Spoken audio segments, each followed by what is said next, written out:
Did someone z-bugs?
Okay, settle down. Take it easy.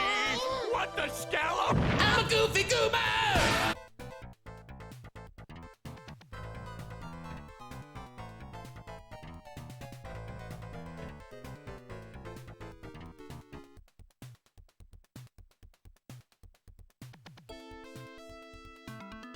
Ah! Oh my god, I just scared the shit out of myself because I turned around and then I turned back around. Oh my god!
Hello there.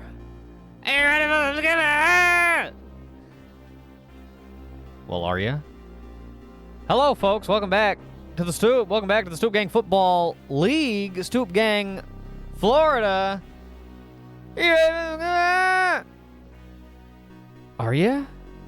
Are you? It's week 9. We have 2 weeks left in the regular season. Ooh, the playoff race is hot. It is heated. It is on. It is going down tonight. Billies have a game for first place in their division. Billies have a shot at first place in the conference, depending on how the day shakes out overall. The Starmen have lost 2 in a row, making that possible, and they have won many games. They have not lost since week 2. They started out 0-2 and have since been going on a hell of a run. They have been a fun team to watch. It's been a lot of fun teams to watch. It's been a fun season so far. Welcome in, everybody. Dennis, Blue, Cheb, Spuds. Welcome in, everybody. Spuds, thank you for the resub. Thank you for the 22 months. That is a long-ass time. Thank you very, very, very much. Yo, yeah? Sorry about that. Yeah, Hamtalin getting in the record book and then proceeding to continue to eat shit. I hate him so much. Talk about just the worst guy.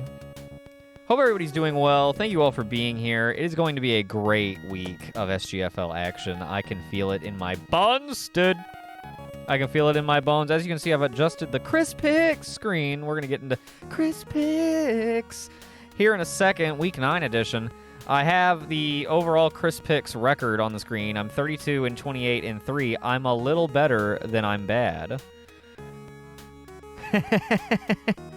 By a little bit. Now, while SGFL teams would count a tie as a half win, I would say we should throw my ties out, because they would be like a push. If you were to bet on a game and it were to tie, it would be a push. There's one missing. Uh-oh.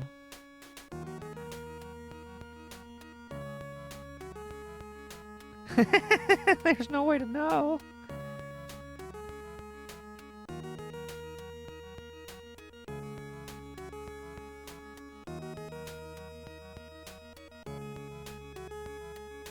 Oh, man. You're really about to make me count again right now.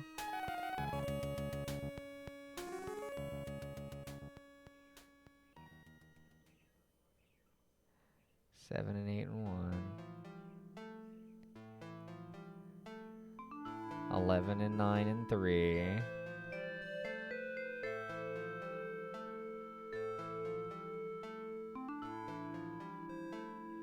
17 and 11 and 3. 20 and 16 and 3. 22 and 22 and 3. 26 and 26 and 3. And then I went 6 and 2 back in week 1.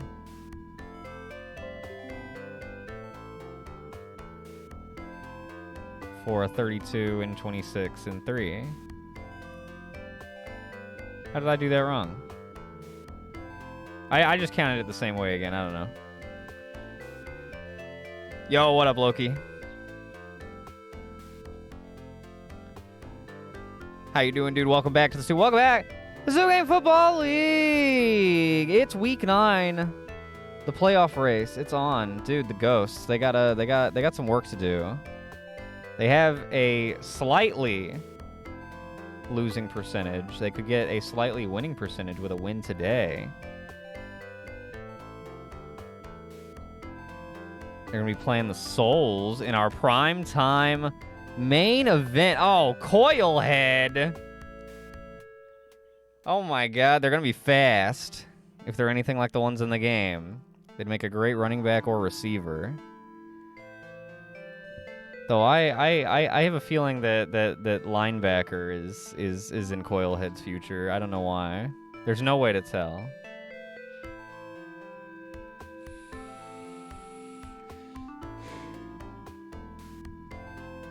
My week 6 count is short. That would do it. Like I didn't tally up enough? What did I do? Oh.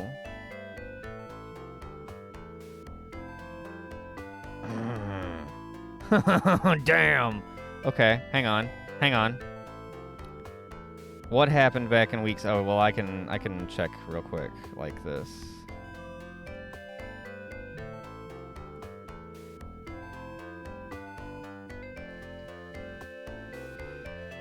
Hold up.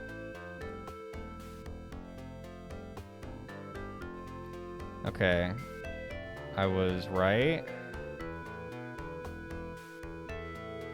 Right.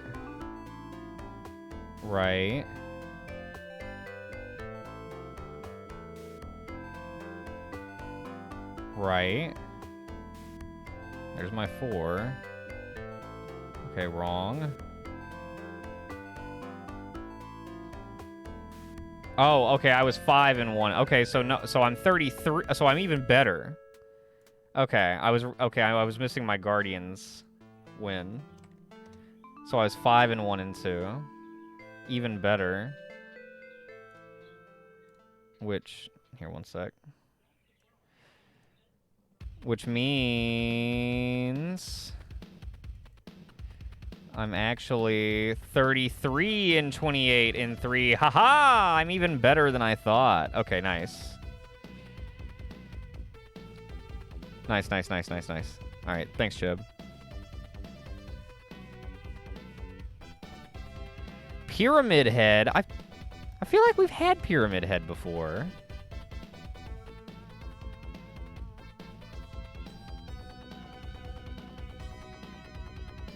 I think so?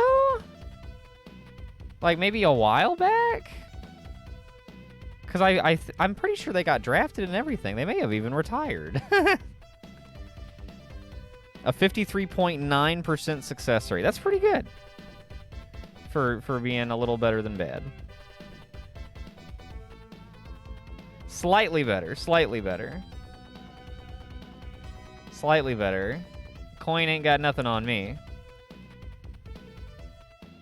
I can make him Pyramid Head Jr. I ain't got no problem with that. Onion Head. Now that one we have not had. How do you go from pyramid to onion? You know, it's funny. I was having a conversation with my Ziggurat. I was having a conversation with my dad today about what if pyramids were just giants' hats, and there were actually like big giants underneath, like Egypt, and they like stood up one day, and they just had pyramids for hats, so Pyramid Head. Anyway, don't ask me why. It came up somehow. I thought it was a funny idea. They have pointy hats, big guys with pointy hats. So that's where my head goes sometimes. There can be only one Pyramid Head.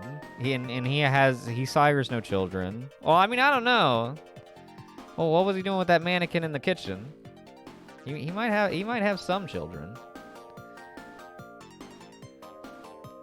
Do you know about Moai? Oh, the big heads?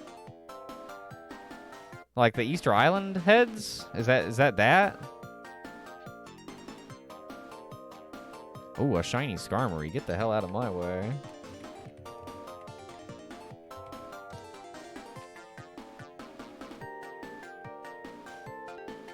Yeah, I know about that. Well, vaguely. I mean, I have a tangential awareness of them. Onion Head was Slimer's original name in Ghostbusters. That's so funny. Because Slimer is on the Ghosts, and you're a Ghosts fan. Did you plan that? Was that on purpose? Is Skarmory really your favorite Pokemon? Damn! Nice catch, Spuds. Skarmory's a cool mon.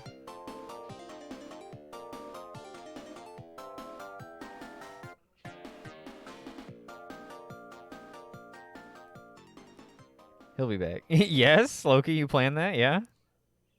Why not? Sure, yeah. Hell yeah. We've got a great week ahead of us, folks. Really good games. We've only got 2 weeks left in the regular season. The playoff race is shaping up. What is it? Only 2 teams are officially eliminated. Both reside in Raccoon City. Wah wah. Weedcat's pretty good. Weedcat is pretty good.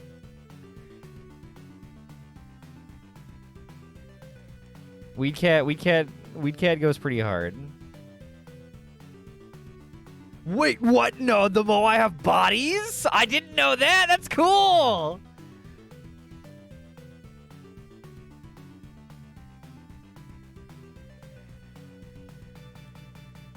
That's so, yeah, I can see why. That's so, yeah.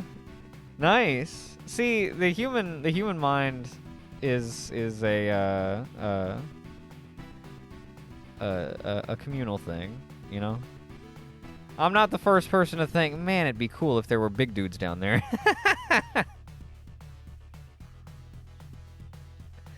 And I think that's great.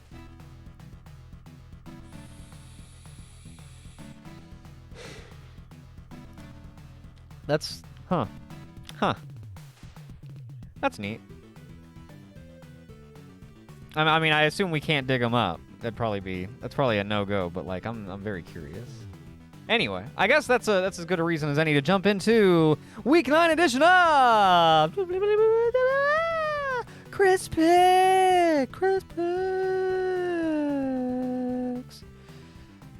Oh boy, what do I think is going to happen this week in SGFL football? Are you? First game up, we've got Devils at Undead. The Devils need to win. The Undead are bad, but ironically, they have the same record. I'm going to go Devils because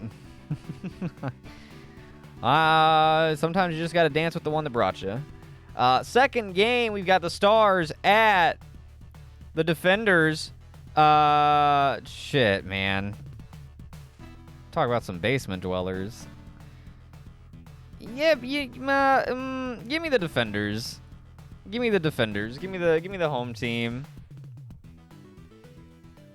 Yeah, winner of Devils Undead has a real playoff chance. Winners of Devils Undead is looking very, very heavily at Billy's Renegons. Game 3, we've got Jets at Goldens. The Jets need to win to keep their playoff hopes alive. I don't think they do. Sorry. I might be wrong. I am, what was it? 40 something percent of the time. Quite a bit. 46 point something percent of the time. Pretty often. Game 4, Dragons at Guardians. Give me the Guardians.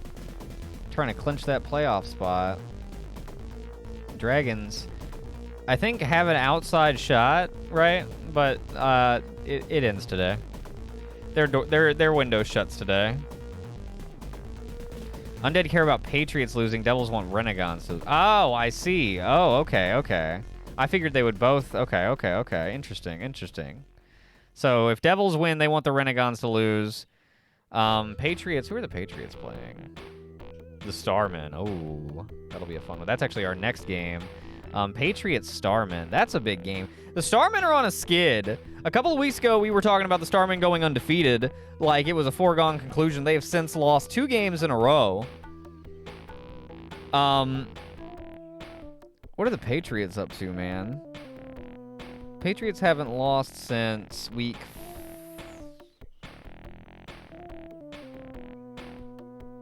Patriots haven't lost since week 4. When they lost to the Undead. They lost their last game against the Starmen in Foreside by 1. Dude, I'm feeling froggy, and I'm gonna go Patriots. I'm going home team. I'm going home field advantage, basically, on that one. That should be a fun one. That's got a lot going on with it. Umbrella at Imposters. They always play a fun one. Give me the Imps. Umbrella started out 2-0. Umbrella started out 2-0 and have lost 6 in a row. They are 2-6 and are out of playoff contention. But the Imposters trying to keep their hopes alive. They pulled off a win, a close one, against Umbrella in Raccoon City earlier this season, hoping they can pull off another win for the hometown crowd today. And then our final 2 games, and these are the big ones for me today. Billy's at Renegons coming up next. I said Renegons were going to win out, and I was immediately wrong last week, so fuck that shit. We're going Billies! Billies to win it. Billies... I think the Billies are going to fuck around and find a way to win first place. I think the Starmen are going to fuck up and let them do it. And, B-I-L-L-I-E-I-I. Billies. And I think Roni Tomo is going to, ball out. Lead the charge, you know, as it goes. Final game, prime time matchup of the week. We've got the Ghosts at the Souls. Souls hanging on to first place in the division and second place in the conference by a thread. The Ghosts hanging on to playoff contention by a thread. They really need the win here today. Man, this is a tough one.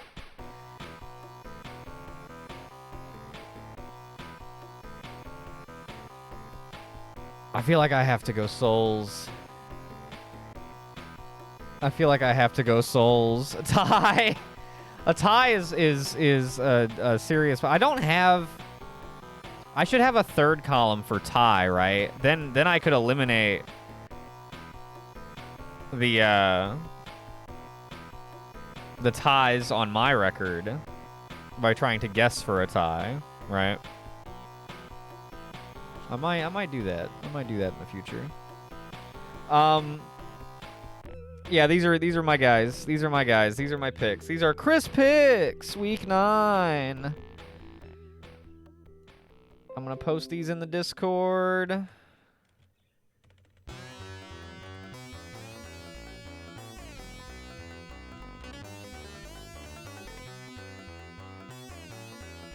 Chris picks. That brings an end to this edition of Chris picks. And we're only a half hour in. Hell yeah, baby. Let's get our first prediction going. We are going to jump in to a week of incredible action featuring the most dynamo athletes that the Stupid Gang Sports Network has to offer. Kicking things off, we've got Undead versus Devils. Get it and go. That concludes Chris Picks.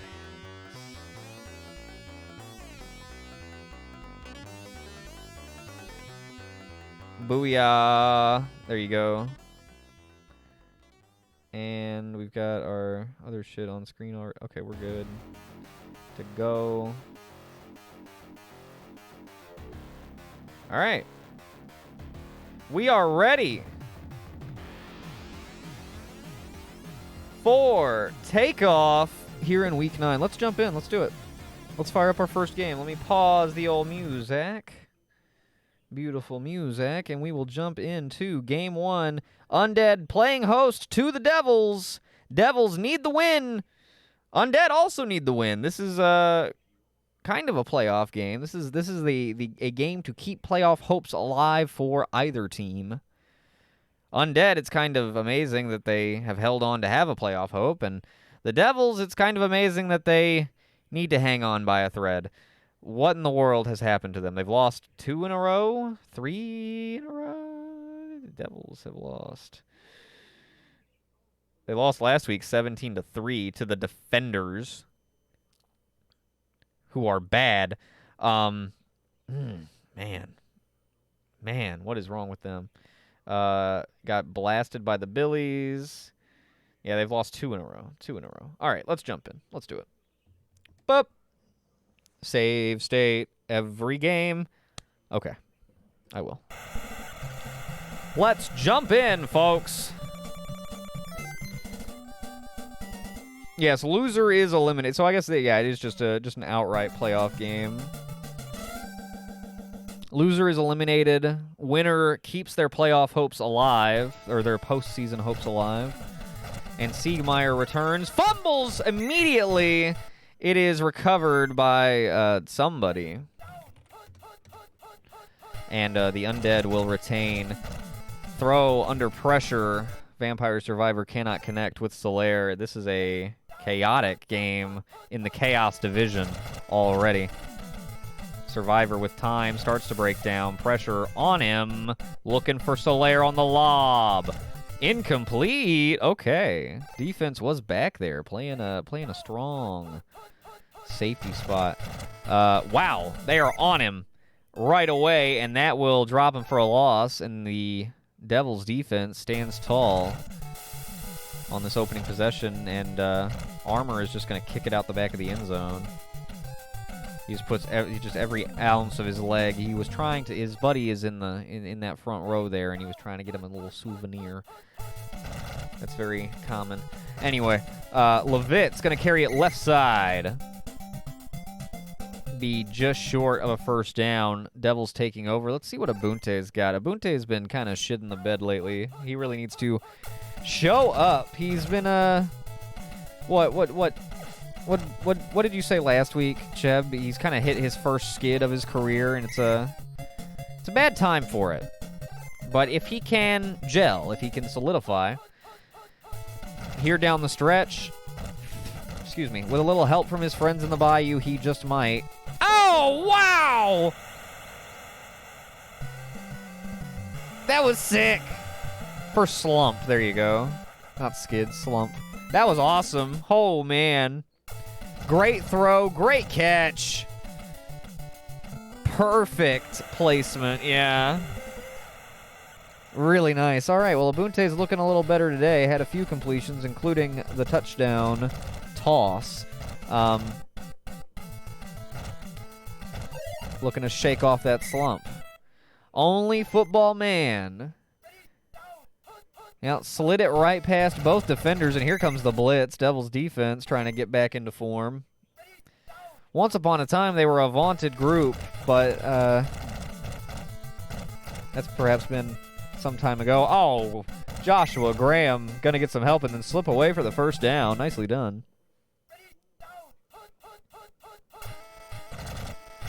Pressure. Sackaroo, low scores. The rookie nose tackle out of, I want to say that's a Dennis.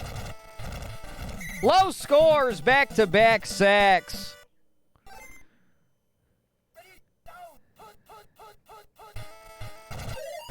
I remember. I remember. Oh my God! Yeah, I remember the season 1 to 3 Devils defense would have not given up that third and very long. Just putting away all of those scores, great efforts. He'll still get credit for both sacks, of course, but my God, they are knocking on the door now at the 12. Toss to Joshua Graham, left side. Cuts it. Wow, that's a nice bit of footwork to finish it off. Really, really, really good cut made there. A little inside-outside. Earl Givlets to put the extra point through, and we are tied here in Firelink Shrine. Too little, too late, gonna return, and that'll take us to the end of the first quarter. And kind of so-so return, better than it could have been, but not as good as it could have been either. From the 13, they'll start. Jay Eats, nowhere to go. Eats a -1 loss. Shotgun, Kupchaks. Plenty of time. Woo! Muka Shaka Paka. Bringing it down in triple coverage, straight out of Spuds University. That is a really nice catch. Looking for Football Man on the flea flicker. 60% of the time, it works every time, and this will be one of those times. Touchdown, Devils. Oh, man. See, when their passing game is clicking, the Devils are ferocious, dude. They're fucking quick. They're dynamite. They're explosive, you know?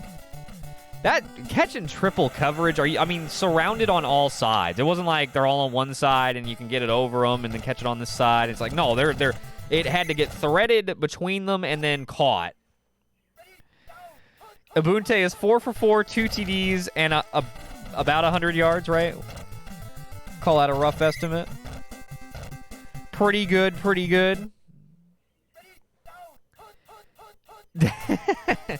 Slump over. Just needed to play Undead. Oh, Solaire. Solaire will beat him, too. The Undead are going to keep it close because the Devils' defense is going to let them. My God, it's just like watching the Cowboys. Oh, man.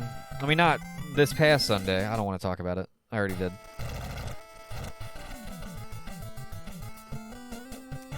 But, ooh, dang, I'm punching my keyboard on accident. God dang it, I'm shedding. I'm shedding so much. Y'all can't see. My hair is so long. I be shedding. We'll see what the Devils offense has this time. I say just keep throwing it, baby. Oh, play action. They fall for it. Muka Shakapaka with room to run. Gets it to the Undead 38. Muka Shakapaka. 2 catches. Now the handoff. No, it's the flea flicker going for Football Man! Touchdown! 60% of the time, it works every time. And my God, if it's not working like a charm right now. Football Man has 3 touchdowns. Football Man has 3 touchdowns. Football Man is forcing me to check the record book for most touchdowns in a game by a wide receiver.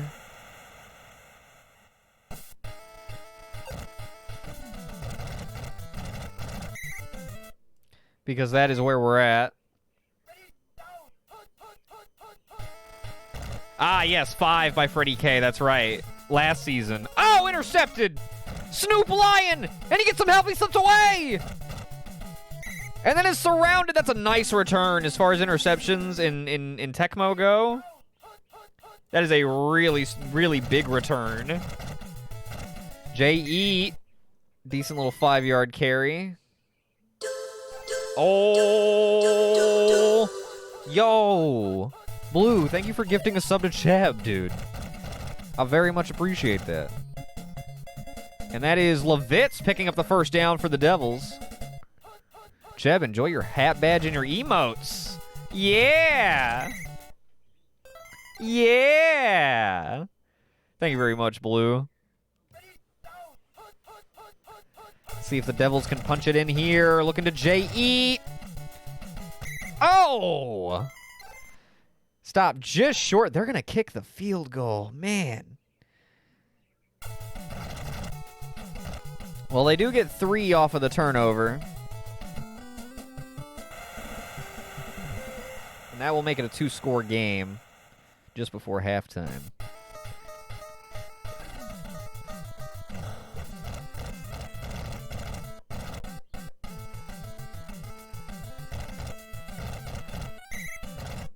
Do they get ball first in the second half?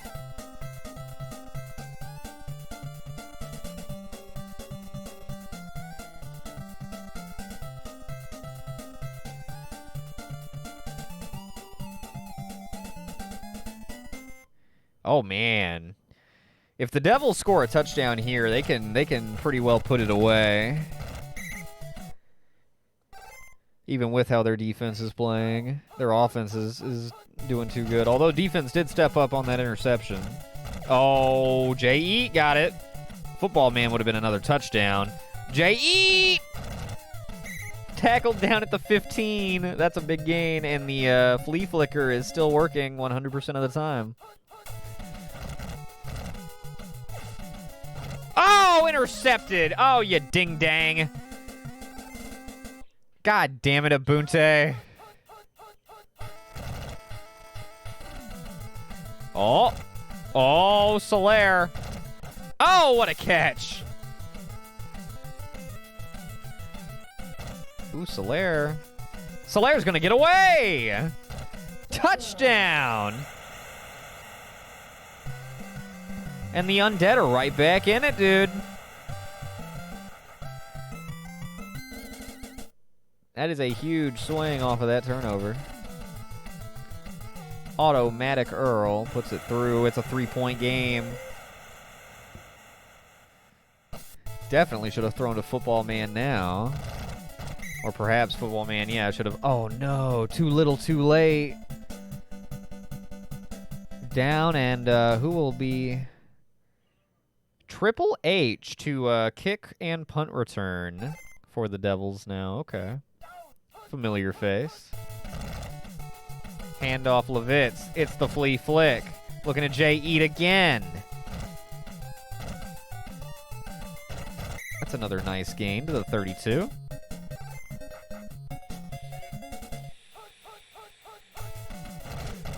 Oh, pressure, pressure.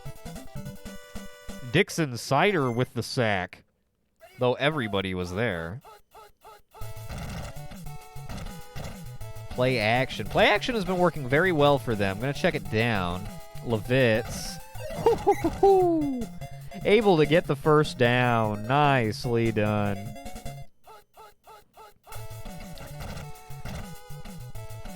Kupchaks. Kupchaks looking for Levitz.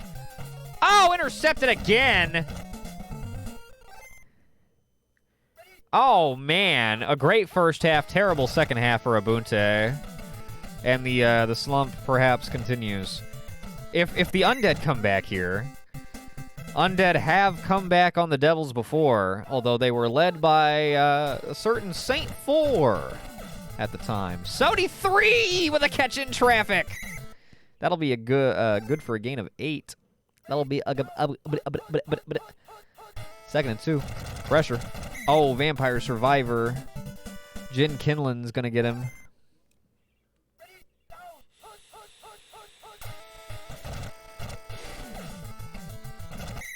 So D3. Possession grab over the middle. Sodi 3 has been huge. And continues to do so. Breaks away this time. 30. Inside the 20 to the 17. And that'll take us to the fourth quarter. The Undead are knocking on the door to take the lead. Yeah, secondary has been... I mean, really, the Devils' defense has been really bad in general, other than that one interception earlier that they were able to get the field goal off of before halftime. But, man, another catch in coverage given up. My God, they are losing the fight for the football. Sten on the sack. That'll back him up. 2nd and goal from the 14. Really the 13 and a half, but handoff. Bungus dodges. Gets it to the 3. 3rd and goal. They're handing it off. I would. Bungus. Got it! Touchdown, Undead! Donut Bungus gives them the lead.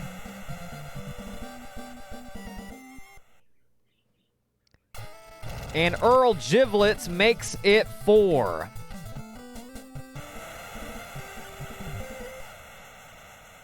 Do the Devils have a big drive in the... Wow, okay. Oh, I mean, okay. Triple H, okay. All the way to the 18, coming in for too little too late. It was a bad kickoff, and he made the most of it. Oh, Witchman. Well, there were 2 of them back there, but I'm going to say it was Witchman on the sack. Handoff, Levitz up the middle. Makes a stutter step for literally no reason. Lickbo Hippie Face. That's pretty good. Kupchaks on 3rd and 10. Lobbing for Mukashakapaka. Incomplete in the end zone. 4th down. This is it. This is it. They are in range. They are going for the goods. No! no! We're in the 40%! And that is a turnover on downs! Undead with a huge fourth down stop there. They now face a 2nd and 10 themselves. Underneath, Graham got the first down, gets a block downfield, gets it into Devils territory. Oh my goodness. The Undead are really doing it to him. And the Devils defense is not about to come up with any kind of answer. Oh, they get a sack. Wob Wonkas doesn't want to go quietly into the good night. And a pretty good night it has been so far. We're early in this one. First game out of 8 to go. Oh, Joshua Graham is stopped short of the markers. 3rd and 4. They're in Earl's range. Handoff. They stop him again. Bungus gains only a yard. Earl to make it a 7-point game. Oh, my God. Automatic Earl. No good! Earl's kick is no good, and that gives the Devils a chance for the win. They're handing it off. Levitz looking for room on that left side. They're going to just, run the ball with a minute to go. 46 seconds now. Handoff. No, play action. Undead are playing it pretty well. Going to throw back across. Football man is there. Cuts it inside to the 35. 22 seconds to go as they call the next play. What are you going to do? What are you going to do? Don't you dare. It's the flea flicker. They're going to Paka. It's deflected. 6 seconds to go. This is the final play. Unless it is stuffed, like, immediately. No, shotgun. Okay, this is the last play. Good protection. Someone in his face. Gets it off. Looking for Paka. Got him! Touchdown! Devils win! Walk it off! Muka Shaka Paka! Oh! Spuds, you gotta love that! Wow! 31-28! Devils get it done!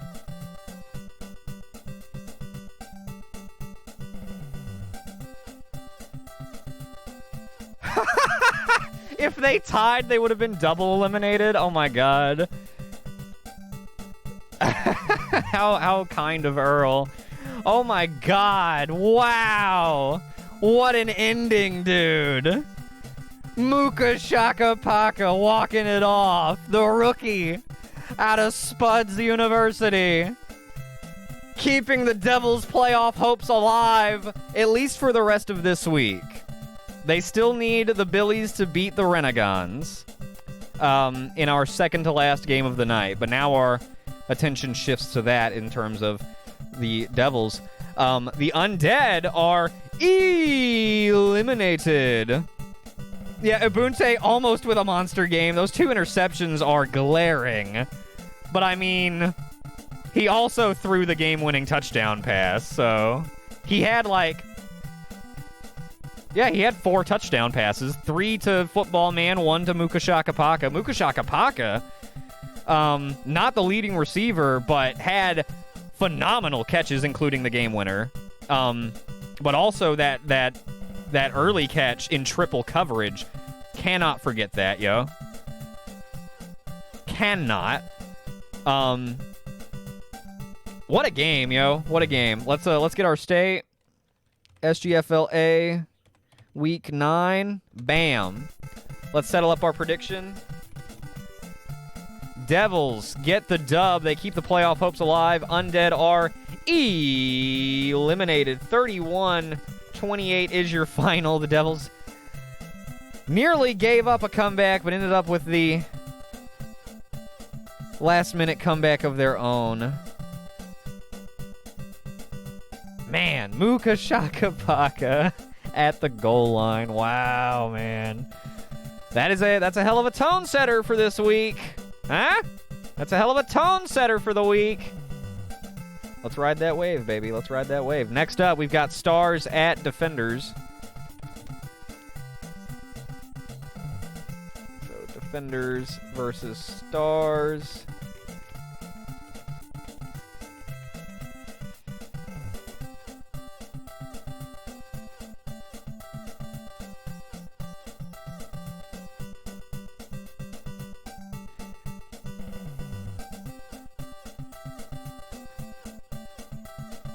Oh, see, that's the scenario I'm hoping for now. That would be great. Yeah, they get 2 extra playoff games.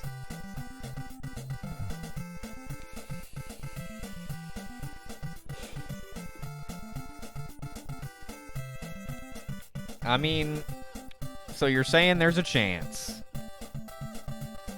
All they're asking for is a chance. Okay, we got my state. Logged my score. Got the thing going. All right. Excuse me. Great start to the week. Let's keep it rolling. Defenders versus Stars coming up next. The Defenders even actually have an outside chance at the playoffs. I think they need other things to happen as well as them win, but I do expect them to win. They are my pick.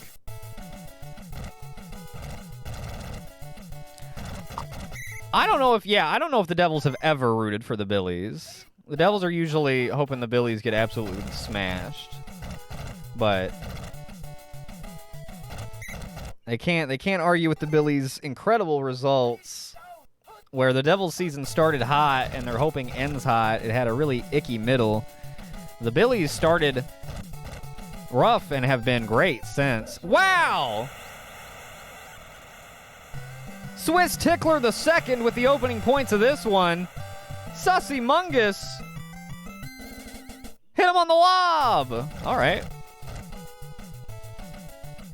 Wait, these are the only 2 eliminated teams? I thought it was Umbrella and Stars. My bad.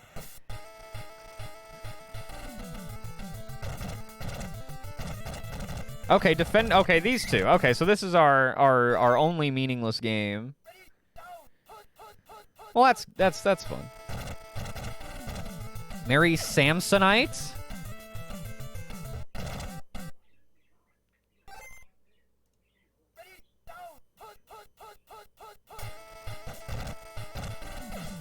Blunder Bowl implicate. Oh, that's true. That's true. That's true. Nothing's meaningless. That's right. The SGFL is designed to never be meaningless.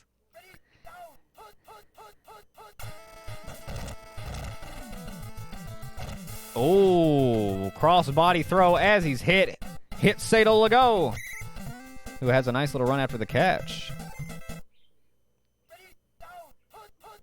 Sato Lago. Sato Lago! Oh, man, what a catch. And brought down right there. Sato Lago. So good. So good on such a bad team. Oh, this is Sato again. Sato again! Oh, my goodness! What a catch, dude.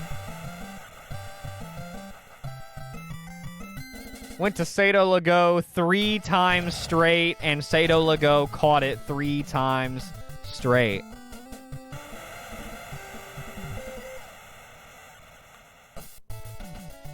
Seven-U pops it up. Hefner, not much of a return, not much of a kickoff. We'll see what the Stars have this time. Mungus gonna drop back. Looking for Eggs Benedict. A bit of an overthrow. Didn't like that throw from the moment he uncorked it.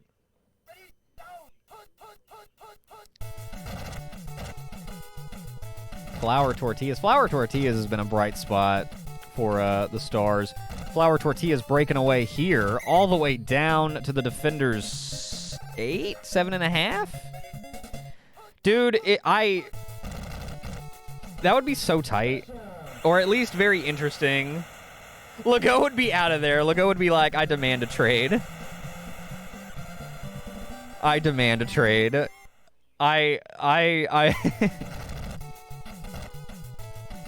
Sato Lago would do the thing where they demand to be released in week 9 so that they can get signed by the Goldens and go get a ring.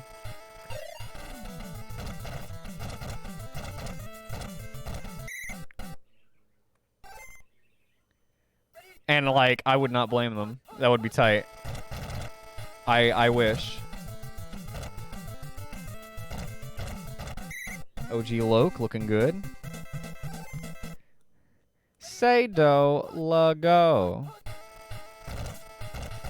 Dog meat plus Lago would be like, man, I don't know who to throw to. And then who's their who have they got with dog meat right now? John Ward is injured. That's right. Oh man, in Gymnasium, fellow rookie, which I forgot. Gymnasium is also a rookie. I think out of Dennis as well. Not John Ward isn't. John Ward is out of Axiom, but earlier I mentioned somebody was out of Dennis, and they were. Is it still Lil Buggo? Well, Lil Buggo's pretty solid, but I mean, Lago would take over.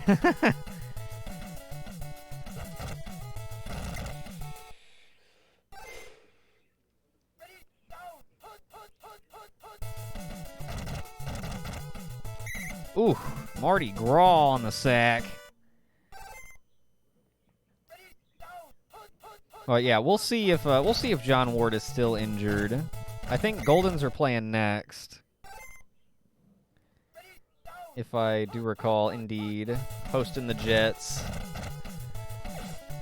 Looking for Tickler. Incomplete.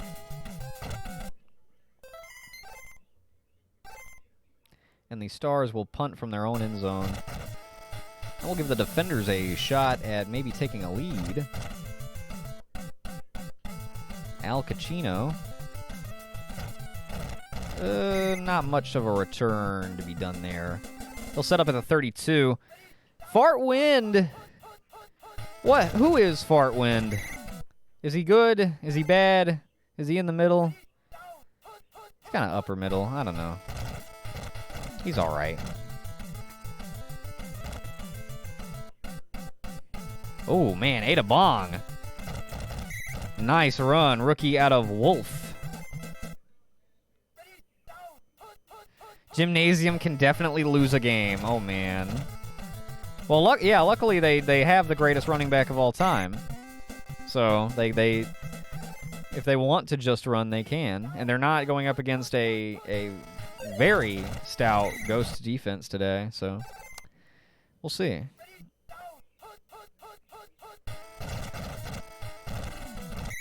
I think, who are they? Oh, yeah, they're playing the Jets, I just said.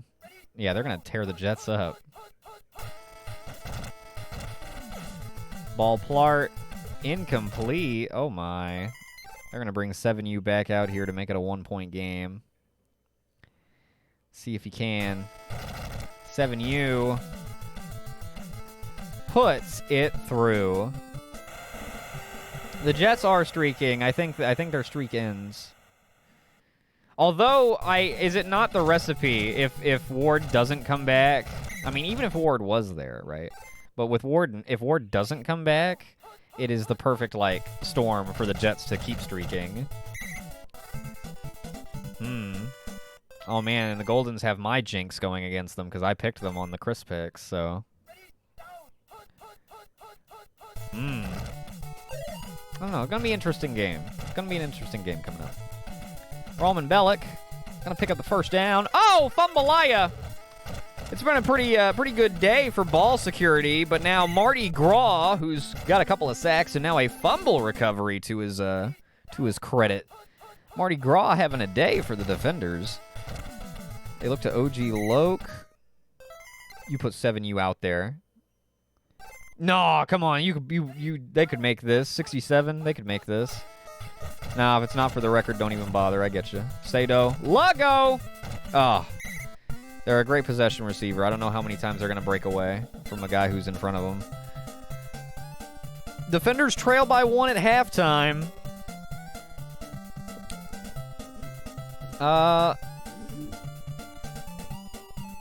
Pretty even game so far. I don't know. It's going to come down to who's going to make a mistake. They get the chance here to take a lead. We'll see how they're feeling coming out of the locker room. Al Cacino capitalizes off of the lackluster kickoff. And the defenders get to start at the Stars 45. Sado Lago. Having a day. Having a day.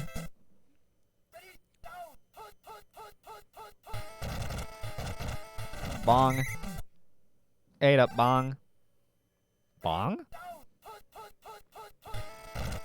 OG Loke.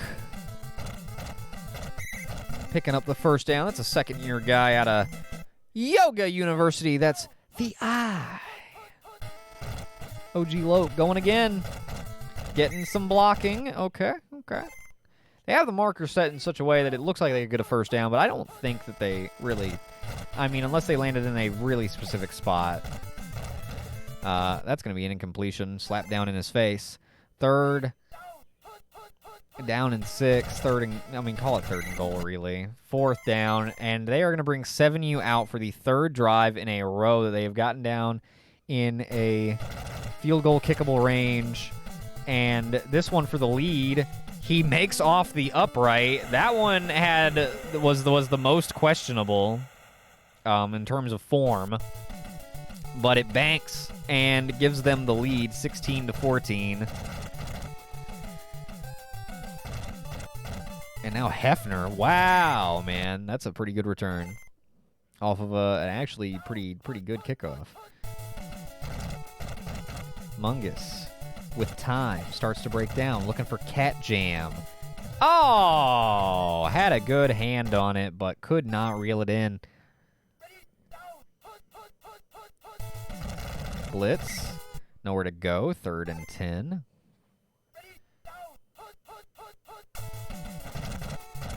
Mungus, dumping to Tortillas.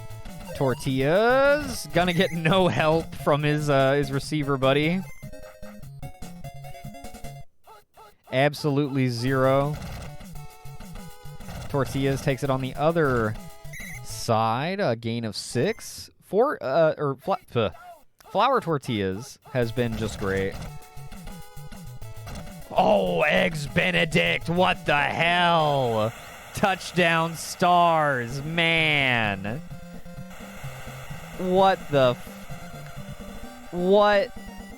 kind of sorcery was that? That was sick. 21-16. That'll give them a 5-point lead. That was a great run right up the middle by Eggs Benedict. Just cloud stepped right through those guys. I forgot what I was going to say. It doesn't matter. I was going to say Rookie of the Season.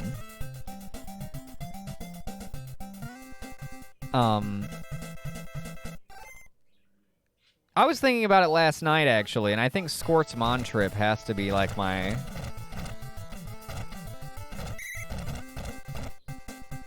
Probably my standout rookie. Obviously, a lot of quarterback favoritism there. I was thinking Blasey Comprex at first, or new stuff, but then I remembered Scort's Montrip as a rookie and was like, well...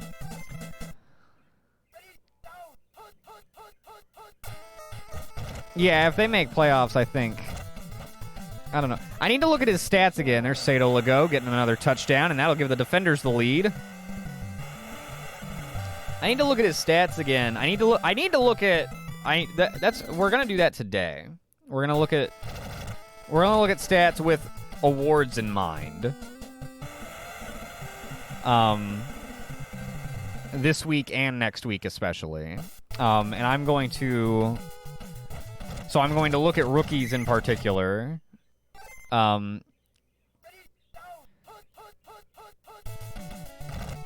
Because I think Blasey is having a really good season too.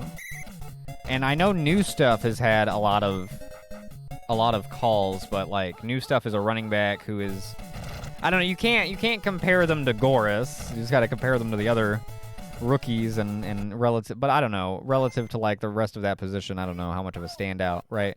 You got to kind of think of it like that too. So I don't know. It'll be interesting. I think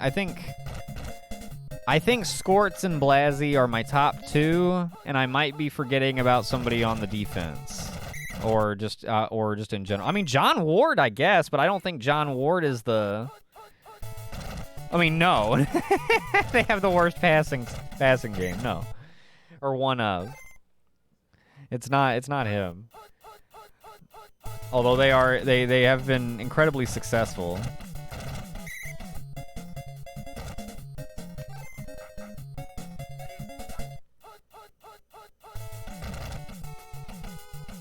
No. I don't think so. Like a collective team? No, I don't think so. I mean, maybe like a whole team, like with all their running backs and their quarterback. Maybe, but I don't think so.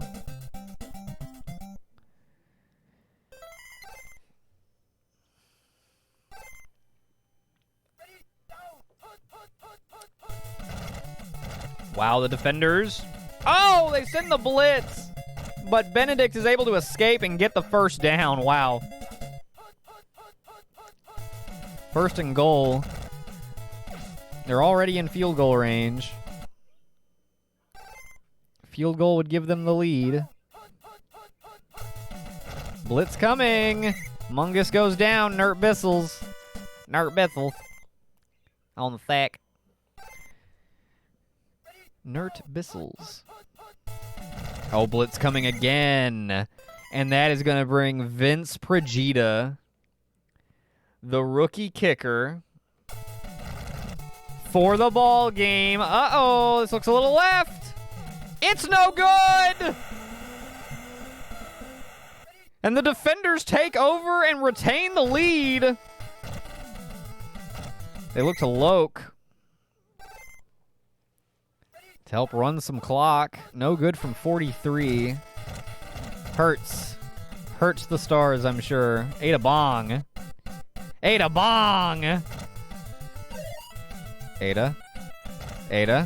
Oh, Ada. Son Goku. How have we not had Goku? I don't think we have either. Ada, wait! Oh my god. No, they play for the Goldens. And she did, yeah.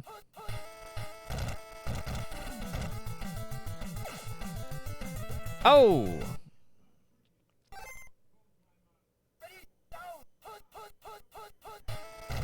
OG Loke. Got it. Touchdown. And that should seal the deal.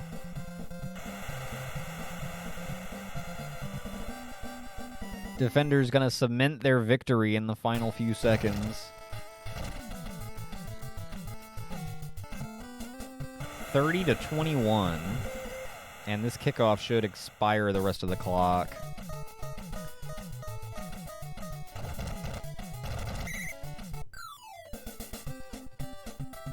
$30-21.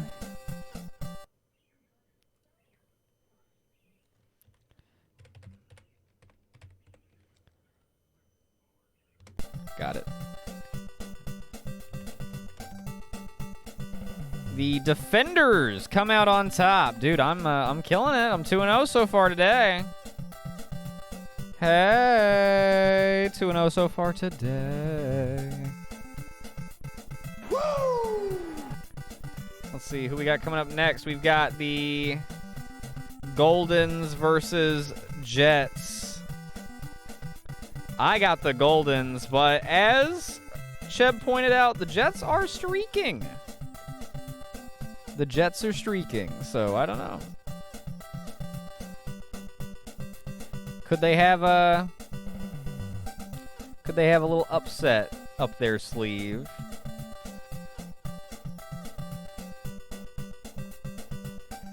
Look at Fartwind, then Legault. Dude, Sato Legault with the 7 catches. Man, that's one shy of tying the record, which he has already done before. 127 yards, nothing to sneeze at.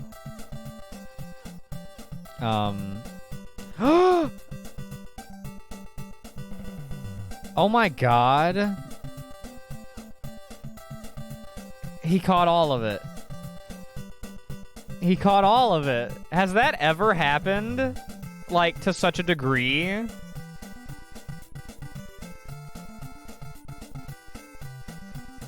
That's gnarly, dude.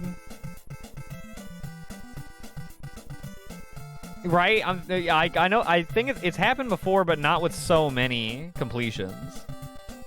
That's nuts. That's wacky. Well, that's fun. All right, I have my state. We got our next prediction going. Let's keep it moving. Let's see if John Ward returns for the Goldens. They'd like to have him.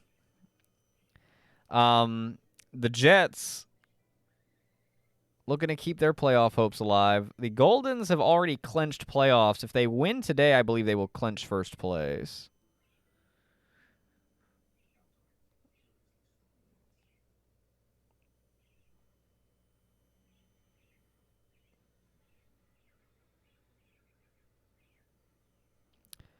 Wait, we've had time when guys had 3 completions all of the same guy, maybe 4, but I don't think more than that. Right, like... Excuse me, that's what I was thinking. Excuse me. All right, let's jump in. Oh, he's back, baby. Well, would you look at that? John Ward knows what's on the line for the Jets and how much the Goldens hate the Jets and would love to stick it to the Jets. And so he's back, baby. The Jets will return Nagelny, and we are underway. He can also, but not nearly as badly as... He can at least get away with throwing the ball some. Whereas I think Jim probably can't. Like, at all. Richardson, gain of 5. The Jets have been hot, dude. They have been hot. Make no mistake. Richardson.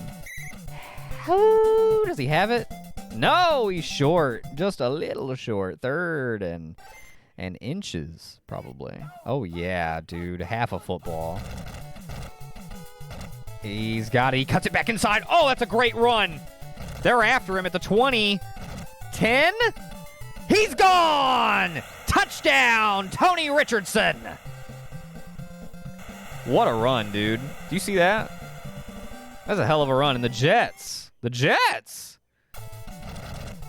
are first on the board. Uh-oh. We're on upset alert right away. Oh, that's a great kickoff by Kojima.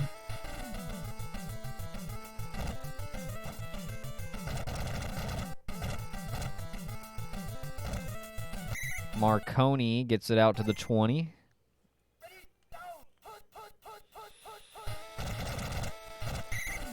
Wow, they blitz right away, and it's the way to go. Handoff goes to Goris. Goris has the first down and wrestled pretty avidly before finally being brought down. Toss goes Goris. Goris escapes the blitz and actually picks up a few. 2nd and 7. Up the middle, evil cube, first down. They're grinding away. They are not. They're running the ball. Oh, and then looking for Goris deep down the middle. Got him in stride. Goris, Scoris.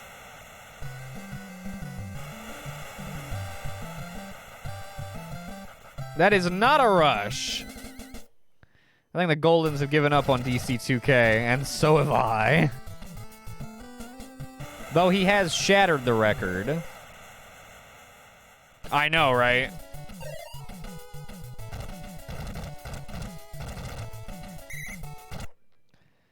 That is true. They ran it, what, 4 times in a row to start the drive out, and then, ooh. Maybe that's the recipe to... Oh, wow, Lycan.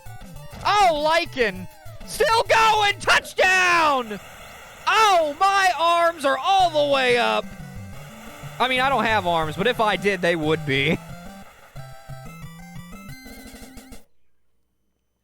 Holy crap, that was an awesome play. Kojima, extra point, is good off the upright. 14-7. The Jets jump back up right away. That's nuts, but that's how you got to play the Goldens. If you can do it, then do it. You got to put the nos in the gas tank and go. I was going to say maybe that's the way they get John Ward, kind of going, set up the play action with a lot of run. I mean, they've got the team to do it, and there goes Goris down the left sideline. Makes the last guy miss, and goodbye. Booyah! Well, hey, whoa, maybe DC2K is not off the menu. I don't know. We'll tally up at the end of the game. We'll see. He needs a lot. He's behind.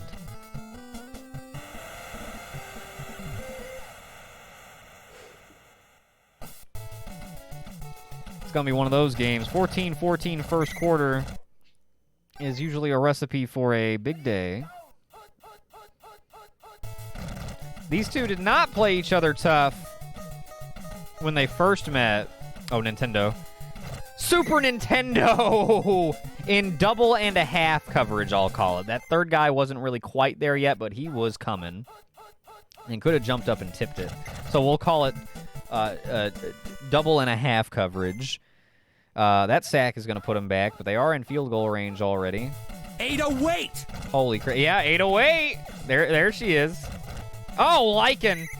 That's going to set up third and short. Oh, my God. Oh, Richardson on the fake. Gets a block. First and goal at the 3.5. Handoff. Oh, Richardson. Oh. Second and goal from the 3 proper. They see that coming and blitz it. Nowhere to go up the gut. They inch it forward. Now going to pass. Okay. Options open. Cold cock. Got it! Touchdown, Jets! Okay.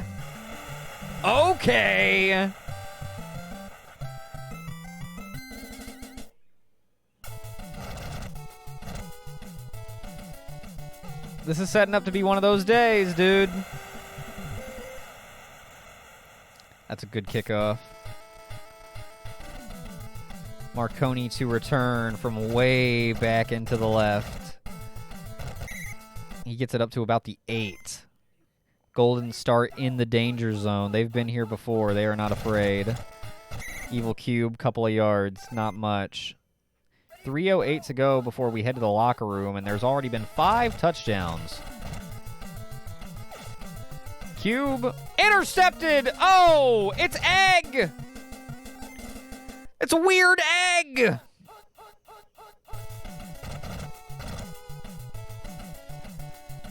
John Ward making the rookie mistake, and that is going to set the Jets up with a chance to double up before halftime. Oh man, Golden's defense stepping up in a big way. Wow, 3 straight backwards plays. Last Spartan with the final sack. And that's going to set up a long field goal. I don't think Kojima can make this, dude. That's going to be that's iffy. No! Good wide right. Golden's defense steps up hugely to keep this thing close. Dog meat. Dentals? Okay. Undul Dentals to the 20.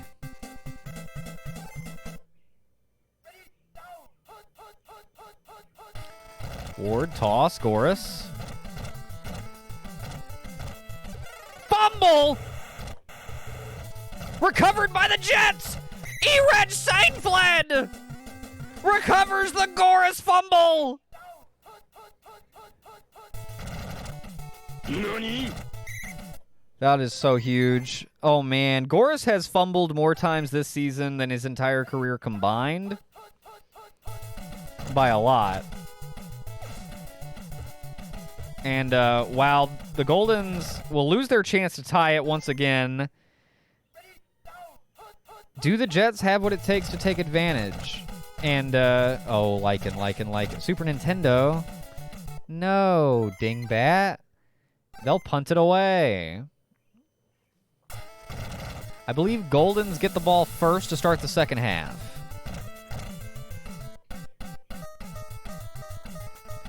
This will take us there. They do indeed, yes, okay. Jets lead by 7. A back and forth first quarter, and then a back and forth in a different way second quarter. What the hell does the rest of this game have in store for us? It's been a great one so far here in Gecko. The radiation just makes shit different. Jets playing them tough, but they got to give them the ball. Marconi gets him to around the 30, and we'll see what John Ward has up his sleeve. Give it to Goris. They say give it to Goris, and the Jets say, we thought you'd say that. Ward looking for dentals.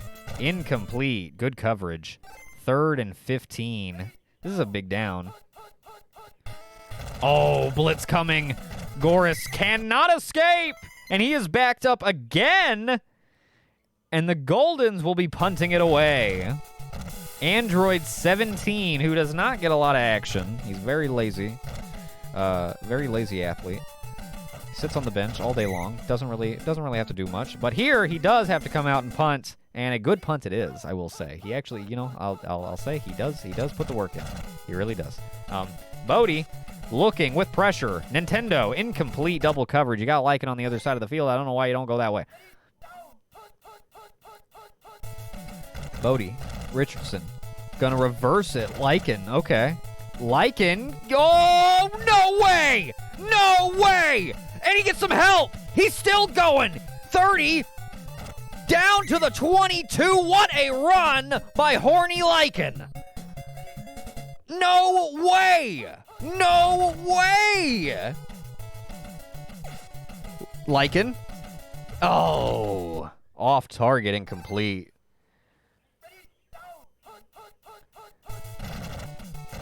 Up the gut. Richardson breaks a tackle. No one in front of him. Touchdown! And the Jets are out in front by 2 scores. He threw. I believe that was last Spartan. He just threw to the side like he wasn't a damn thing. It was either last Spartan or Beno Rodelar that he just chucked to the side like he wasn't even there. One or the other.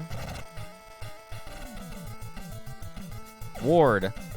Man, the Jets are... Wow, the Jets are streaking, huh? What? What? Goris on the toss. Trying to get the Goldens back in the ball game. Gets the first down. Yeah, he has not. He just... I mean, you got your dog meat button. You really got to press the dog meat button. There goes Goris. Oh, he's going to get away. Touchdown. Goris gets going again.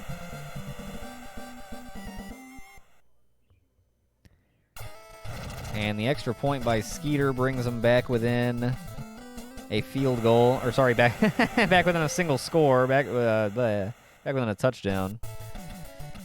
Now they look to their defense. Under a minute to go in the third quarter, and then all of the fourth. Jets lead by 7. Can they close it out? Looking for Lycan, testing the coverage. Incomplete. Good coverage is good.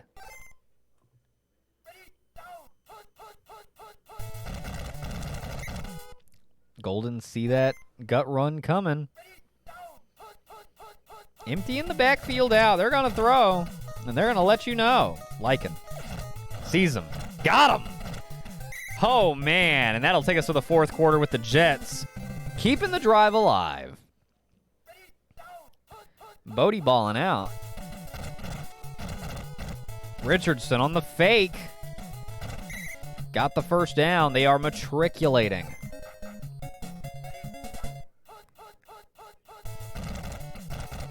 Flea flicker. Lycan. He likes to go to Nintendo way more. Wow! What a catch! That was super. It really was. Super Nintendo with the diving grab, and that is a touchdown for the Jets.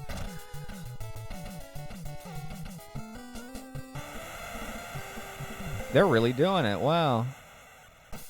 The Goldens need to get something going in a hurry. The Jets got some cushion to work with, dude.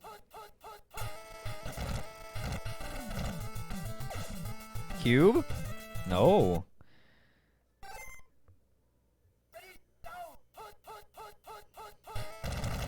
Cube? Eh? They have not thrown to dog meat once all day. Oh, 4th down coming up. Nowhere to go for Cube again. Play action. You got dog meat. Gonna throw to Teetski, who does have the 1st down. Why doesn't he, he wasn't throwing a dog meat very much last week either, before he got hurt. If at all. When was the last time John Ward threw a pass to dog meat? It's been weeks.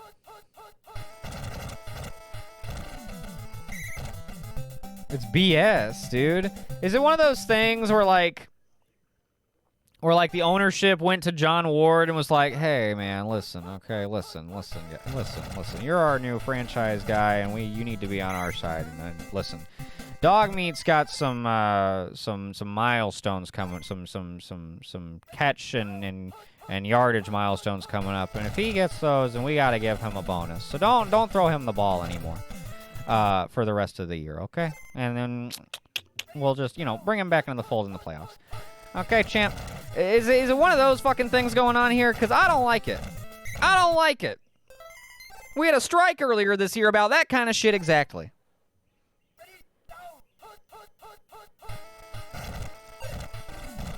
Goris cannot force his way through, and it is 4th down again.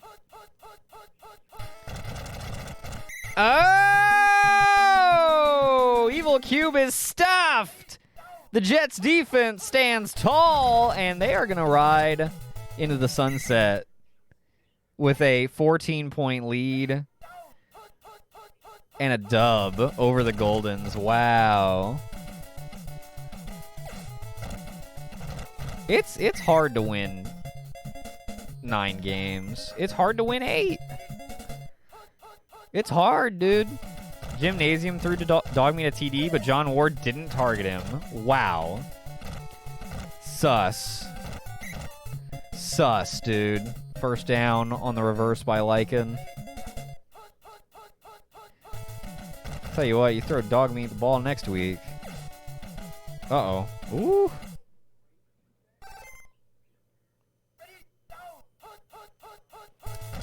Somehow, some way, the Jets are keeping their season alive, and I do not believe it. Literally, from the moment we started saying that maybe they could, they have not stopped maybeing, and they continue to do so. They have overcome their greatest obstacle, the Goldens. Just now, they did it. You saw it. Save stated, it's real. That's nuts. Jets get the upset win. Congratulations. 35-21. Jets go on the road and get it done. I guess the Chris Jinx just fucked them right up. Oops. Well, I mean, Goldens are a safe bet, man. You bet the Goldens 10 times, you'll get 8 of them.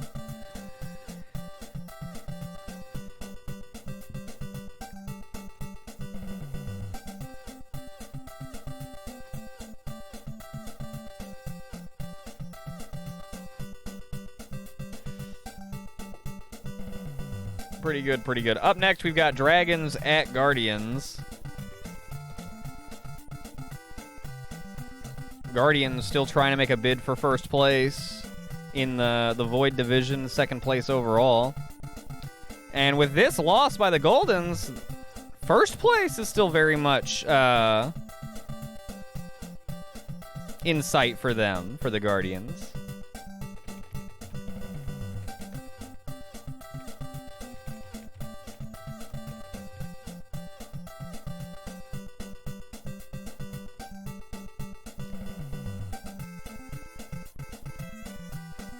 Boop, boop.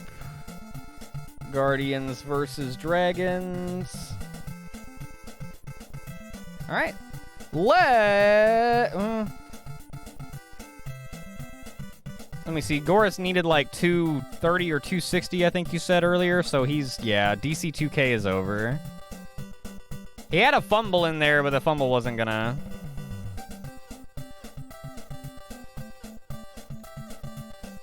Y'all are just trading stoop bucks back and forth. 153 counting the fumble rush. Yeah, so he's well below. He still absolutely shatters the previous single season record, but 2K is just not in the cards. I mean, I get, like, he's rushed for over 300 yards in a single game before. They're playing Umbrella, so, like, and the gold, that's who he got the 100-yard single rush against earlier this season was Umbrella. So maybe it's all shaping up for an incredible record-breaking day where the odds are against him and he'll do it anyway.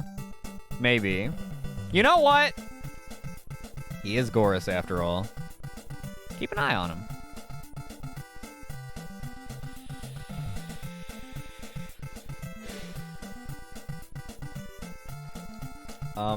Yeah, all right, let's roll it. Dude, shout out to Horny Lycan. He balled. All 3 of his catches were awesome. And Tony Richardson, 14 carries, $123. He had some really great rushes today. The Jets stay alive. I cannot believe it. Moving on. This is our halfway point game. After this game, we'll be halfway through the evening. This is game 4 out of 8. Guardians, Dragons, coming up! And it looks like the Dragons will return.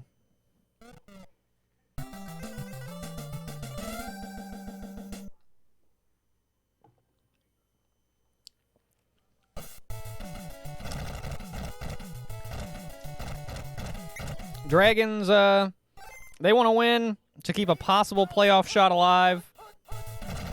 Guardians, if they win, actually have a shot not only at first place in their division, like I said earlier, but first place in the conference, thanks to that Golden's defeat. Although I don't think the Goldens are going to lose next week, so probably not, but it's a shot. Oh, slippery sob! And the Dragons are on the board right away. Uh-oh. We're about to get back-to-back upsets. Are the Dragons streaking?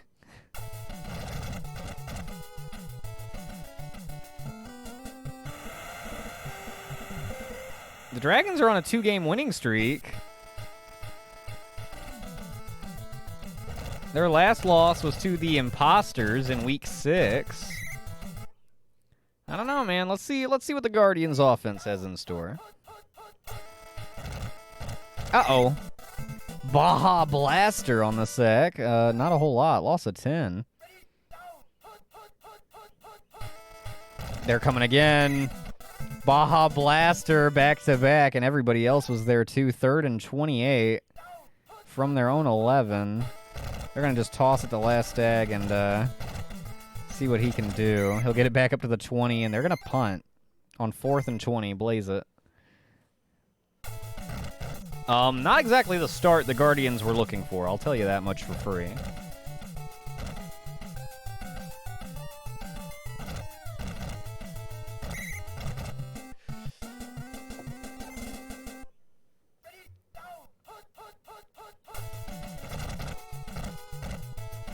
Giant Crab surveying, going for Mountain Dew. Intercepted by White Lady and then fumbled! And recovered by the Dragons, half robot!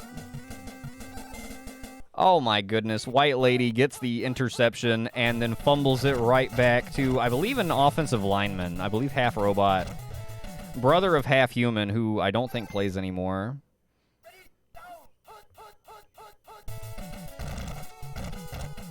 But, yeah, half robot. Coming up clutch. Wow, slippery sob. Proving true to the name. Look at him go.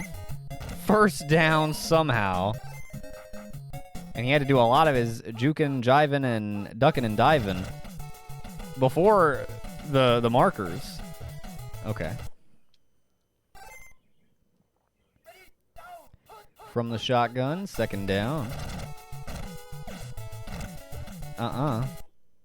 Giant Crab is such a haphazard passer. Oh, man. Heavy pressure slaps the pass back down. They'll stay in pretty good field goal range, trying to make it a 10-point game. He looks like he's trying to, right? Slime, that should be good. It is 10-0. The Dragons coming into the City of Tears, ready to play.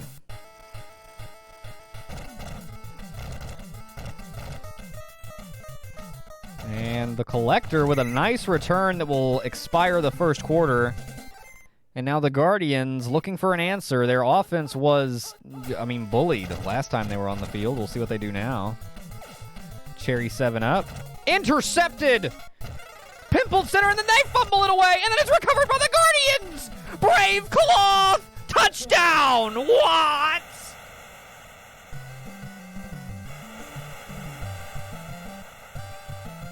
How the fuck does that happen twice in one game, and then that one goes for a touchdown? How in the world? And with that, the Guardians are right back in it. Oh my goodness. That was such a big interception by Pimpled Center, and then, same with the one by White Lady, I guess, but what is going on?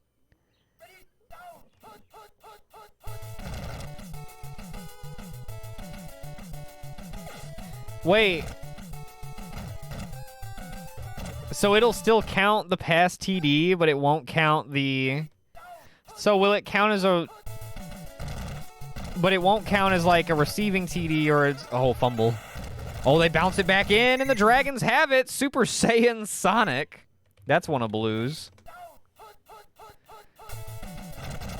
I'll tell you what, this is an O-line shout-out game, which we do not get a lot of. Okay, that's what I'm calling games like this, where there's just a shit ton of fumbles that the O-line keeps recovering. I'm pretty sure Brave Cloth is also an offensive lineman. And who joins the offensive line with a touchdown club. Oh, is she a tight end? Oh, okay, never mind. Also, there's another fumble, which they do get back. There are just a lot of fumbles. Sloppy game. City of Tears, it must be wet down there. Because that ball's slippery. Hell going on. Mountain Dew, nowhere to go. Are they gonna, you gonna go for it? Huh? Yeah, let's see it, baby. A nice long one by Prime Slime. Oh, that looks good to me. It is not! Oh! From 61, I jinxed the shit out of it. I didn't mean to. It looked good. It did. Maybe a little bit to the right, and I guess it was. It looked good, did it not? Coral with a nice catch.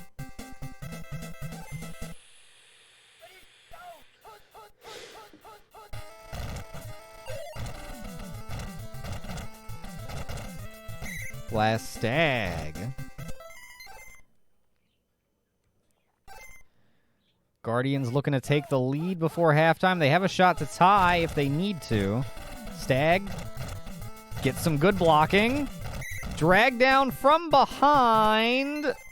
They call their final timeout with 29 seconds. No way. Come on, guys. Run one more. Ah, you guys. They're gonna call the field goal unit out and let Gorb tie it. Gorb, kick up. It's good. 10-10. So both teams have a 10-point quarter. And,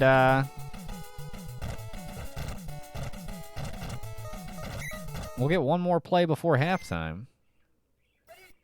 I know. The Dragons could easily be... It's been a weird game, obviously, so far. Saab. Yep. Oh, Saab.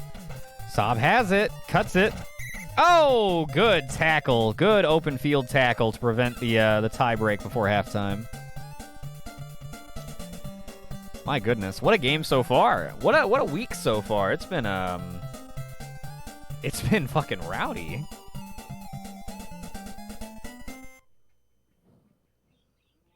Really, I mean, would you expect anything less from divisional SGFL action on the playoff home stretch? I certainly would not. Playoffs? Oh, I'm talking about them. They're getting close. They are getting close. Guardians possess the ball first for the second half. A decent gain on first down, looking to horn it on second and short, no good. Third down, shotgun formation coming up. Everybody's open. 7 up, got it. 30, here they come. Dodges at the 16, gets it all the way down to the 4. First and goal. I feel like Guardians in particular have been beneficiaries of this type of game multiple times. The Guardians, touchdown there. Guardians take the lead. Guardians are a great close game team. Or do you mean like games that are like really sloppy? Okay, yeah, just wacky shit going their way. You know what? Yes, wacky shit. Every time wacky shit has happened and the Guardians have been involved, it's pretty much always ultimately gone their way. The maximum tragedy comes to mind.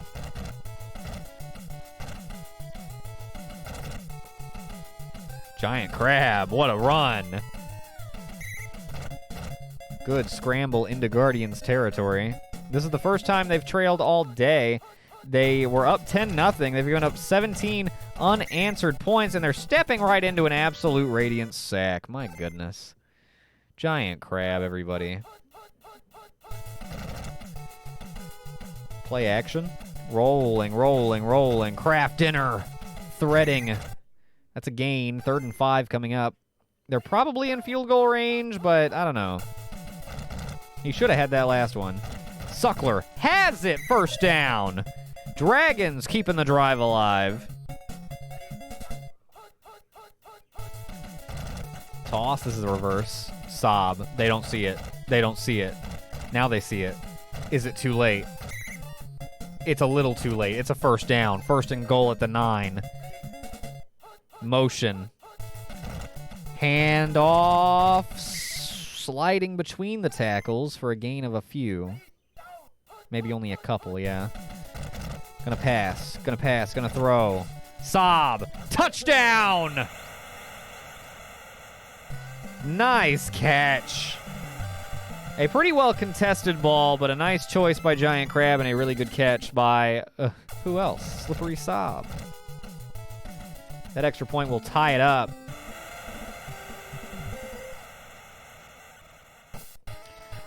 I do not remember, honestly. I was thinking about this today.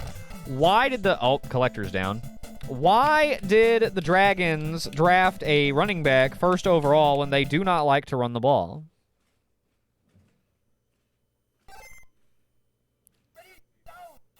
Why did they do that? Oh, green orb gonna get the sack.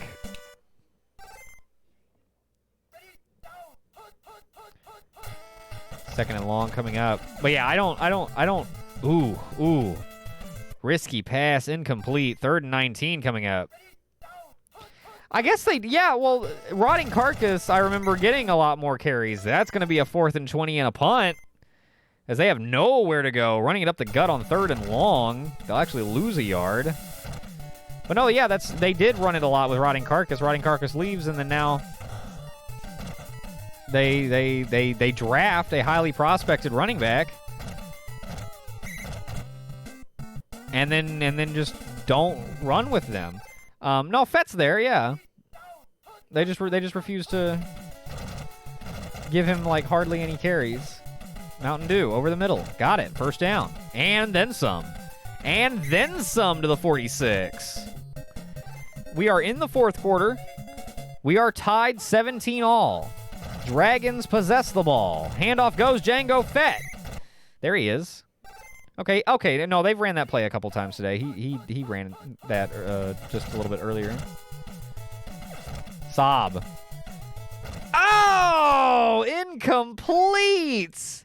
A rare incompletion wide open in his arms. I don't even. Crab has the first down to the 34. They are in prime slime range. Fett gonna keep it. Fake reverse. Cuts it. Still going. 10, 5, touchdown! Django Fett! Rookie at a blue! And we were just saying, is he even there? And now here he is with the go-ahead touchdown in the fourth quarter. Whoa.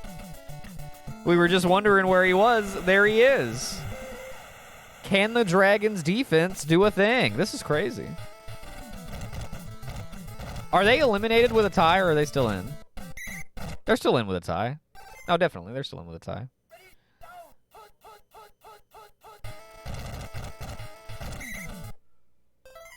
Yeah. Attaboy. Yep, Blue, you got to be proud. Even a loss. They've got options.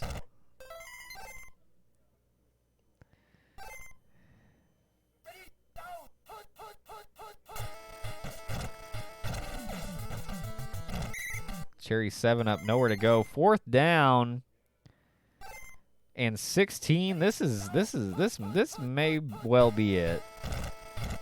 Oh, pressure. Quirrell caught in traffic. First down. Guardians keeping the drive alive.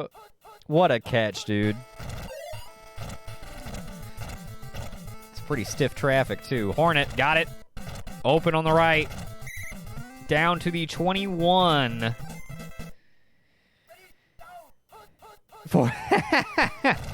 Why doesn't anybody ever run prevent on 4th and long?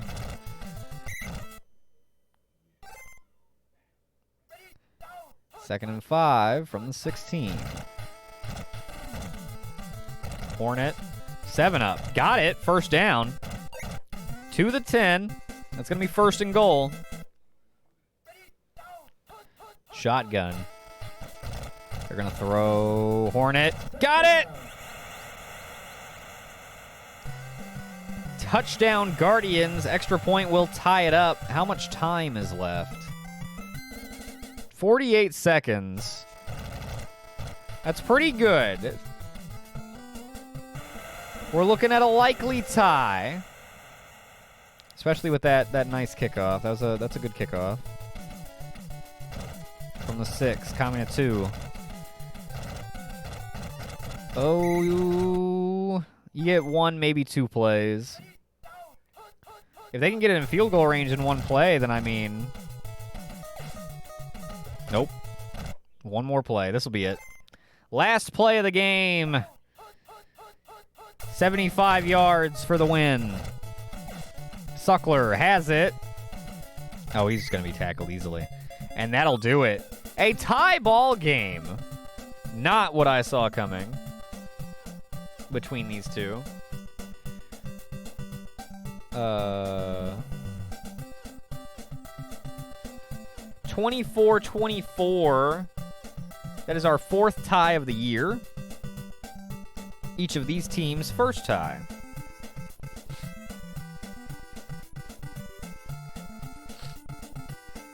And, that clinches number 1 for the Goldens. There you go. They get a little help to get it done. That means the prediction will be a push. Everybody will get their points back. SGFL D Week 9. Got it. Prediction. Delete. Up next, we get going pretty good into our second half with Starman at Patriots, which should be a good one. I've got the Patriots because the Starmen are on a bit of a skid, and I don't know. I guess I'm expecting it to continue. What do you think?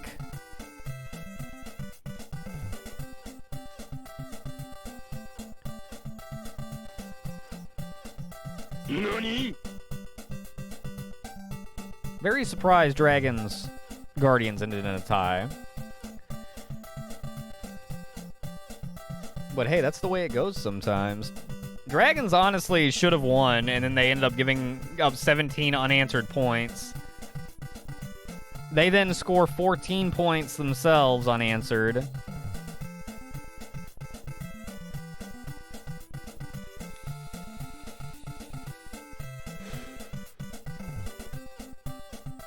Before finally the Guardians are just a touchdown away.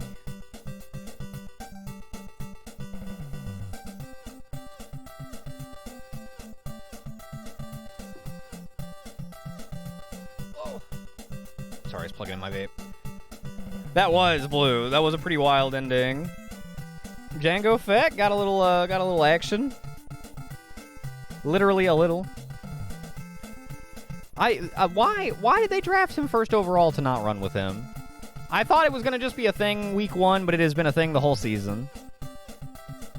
Like, he hasn't ran the ball literally 0, but not nearly as much as I was expecting. It's unfortunate. Patriots clinch a playoff spot with at least a tie. Can they get their 3rd tie of the season? God, that'd be pretty gnarly. They'd much rather have the win, but they can clinch with just a tie. That's a pretty good spot to be in. They got home field. I like them. I think the Patriots are going to win. Let's jump in. Let's see if I'm right. What do you think? Master Miller is back. Is Squirts hurt? He's not. No, he was hurt earlier. He's fine now.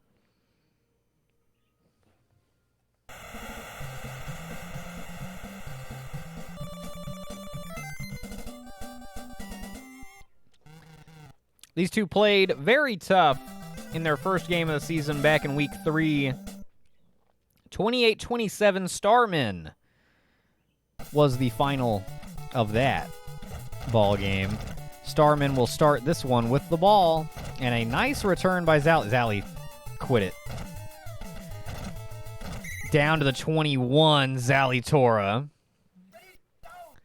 That's a good starting spot for Trip Hollerbeff and the gang. Mensa intercepted. Oh, wow. Chicken McNugget. Or not Chicken McNugget. That's Pokemon McNugget. That's the Flareon from the Blue Nuzlocke. Oh, my God. Hunter McShooter. What? What? Whoa.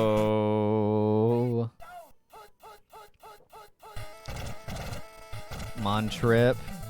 Crossbody. Oh. What? How does Hunter drop that? How does Naomi Hunter drop that?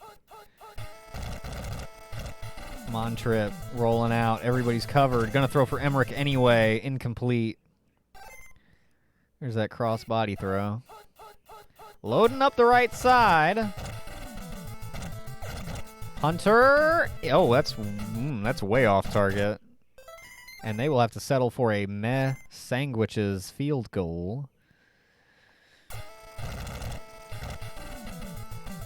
A bit rough on the form, but Banks at home. 3-0 Patriots.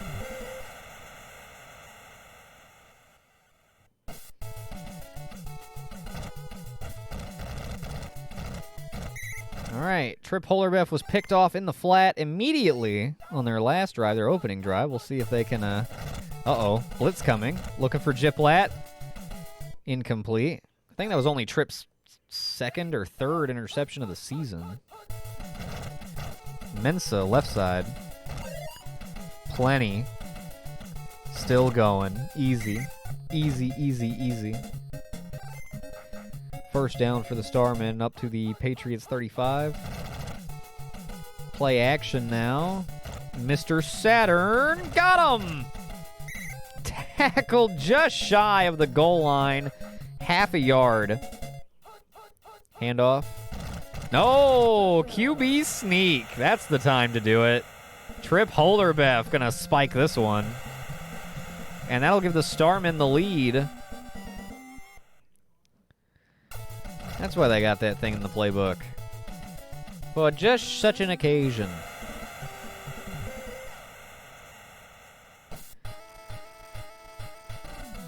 Gray Fox to return. Decent little return, up to about the 37. 37 and a half. Oh, my. Toss. Hunter McShooter had one big run today already. Not the same results here on this one. Chunklet's motions. That's going to be a sack by G-Spot. 3rd down and 9. I'm not sure what Skorts was trying to do there. Buff on the toss. Buff has just been holding the Chunklet's name up with both hands. Oh, Hunter. Oh, Skorts has been having some rough passes today. Not loving his target selection so far. McShooter got it. 1st down. There you go. Kind of threading the needle there. Riskier pass than you need to throw. You air it out a little bit on that right side. You got Naomi Hunter down there. And now she's over there, incomplete. I don't know. We're in the 2nd quarter now. Patriots trail 7-3, but they're driving. Hunter, Naomi Hunter in stride off the post, off the slot post. Gotta love that. Love that slot post. Montrip, got it. Off the scramble, and that'll give the Patriots the lead right back. He has not. Hopefully, it does not end up being a nagging injury. Although that does seem to be the case so far. Although, I mean, hey, he gets it done with his legs there. But the arm, not looking too hot. Which is a shame. He's a young guy, so hopefully he's able to bounce back and shake it off. Maybe it's nothing, but you can't help but wonder. Hollerbeth from his own end zone finds Mensa in stride, and that's going to get him into Patriots territory and then some to the 37.5. That 37.5-yard line is getting some work today.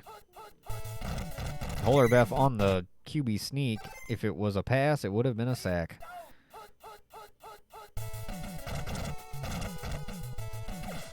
Tittens. Oh, missed him. I feel like Jiplat should have had that. Mensa from the flat, chase down. And they will have to settle for a tying field goal if they can hit it. Ted Balloon does.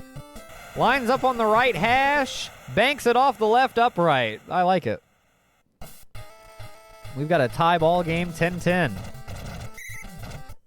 Been a good week for close games. Yeah, I think that was on Tittens for sure. I think that's designed to like be put up in that spot, and you know, it's not something that they, you know, don't do often. And Tittens just was a little like a half step off, or you know, in the timing, or maybe just didn't have his hands in the right spot. I'm not sure exactly, but I think it was on him all day long. Chunklets not able to get to the marker, and that is going to be a 4th down and bring out the punt team. Let's see what Tifa Plus has for us. Oh, that's just barely a touchback. Oh, wow. Tifa trying for the absolute perfect punt, the pristine punt, if you will. The Gem Mint pristine punt. Unable. By just barely. I mean, yeah, right? Tifa Plus is so good. You can't blame her for going for that. She is definitely able. Oh, that's a 1st down. It is just barely. Right. She's the queen of the coffin corner. Titans. Oh, what a catch, dude. Secondaries are just getting abused today. What is this? My God.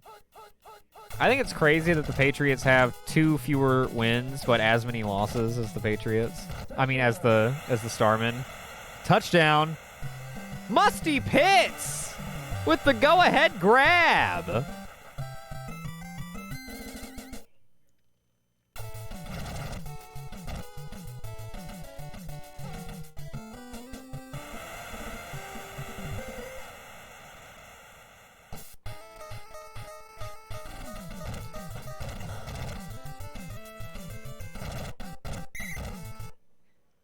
And that'll take us to halftime. Starman lead 17-10 here on Shadow Moses Island. But I would not count the Patriots out just yet. They love to tie, at the very least. Pusty Mitts. That's pretty good.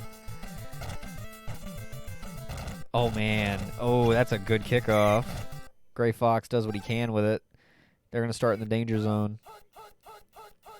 Montrip throwing from his own end zone. Overthrowing Master Miller. Loading up that right side again. Got time. Chunklets. No. Coverage is good. 3rd and 10 now. Offset I. Looking to throw. Pressure coming. And that is going to be an incomplete pass for Scorts Montrip to he was looking for Otacon. And they will be punting. Tifa Plus from her own goal line. Bit of an inverse of what she had going on earlier. She puts it inside the 30. And they nail him at the 30. That is a hell of a fucking punt, dude.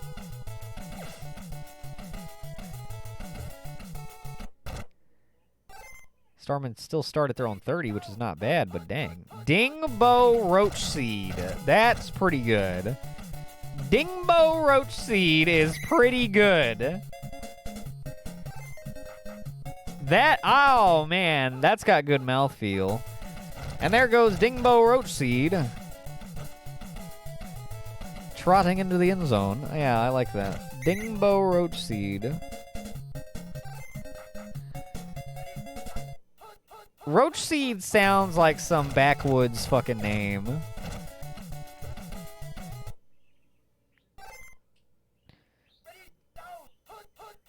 I love them. This is becoming my, or slowly becoming my new favorite style of redeem.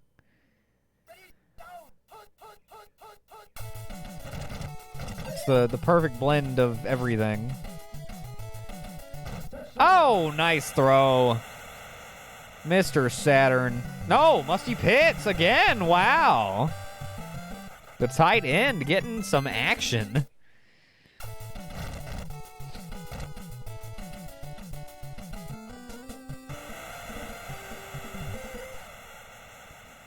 And I think by this point, Holderbeff has probably passed the single-season passing yards record.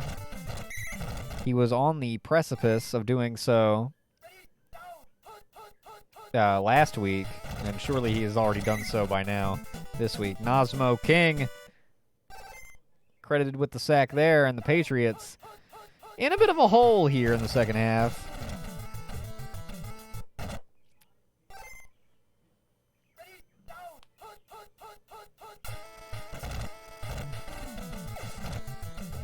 Oh, off target again. Patriots. They're really about to punt. My God.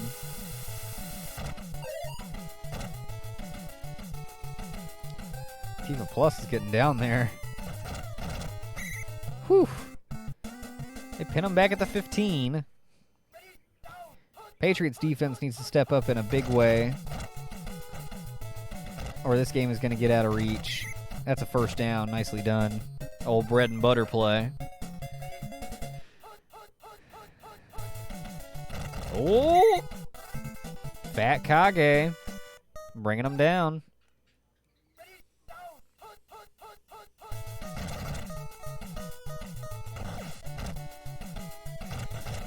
Mr. Saturn wide open at midfield, still going. All the way to the 25, and that'll take us to the fourth quarter. Mr. Saturn, who has probably broken the single-season receiving record.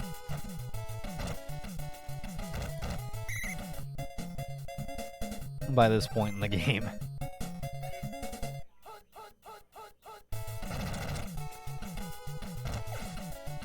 Titans, got it. Touchdown, and that's going to just about ice this one. So now the Patriots go into the final week with what? I think Starmen clinch. Do the Starmen clinch the division with this win? I think they do.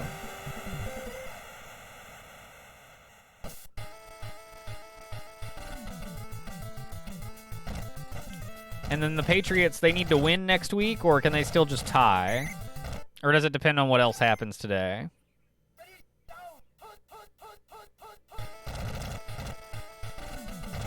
Right, Patriots are still like... I mean, they've got a good chance. It's not like foolproof, but they're okay. Oh, wow, they can actually lose out and still make it. Perks of being a good tying team, I guess.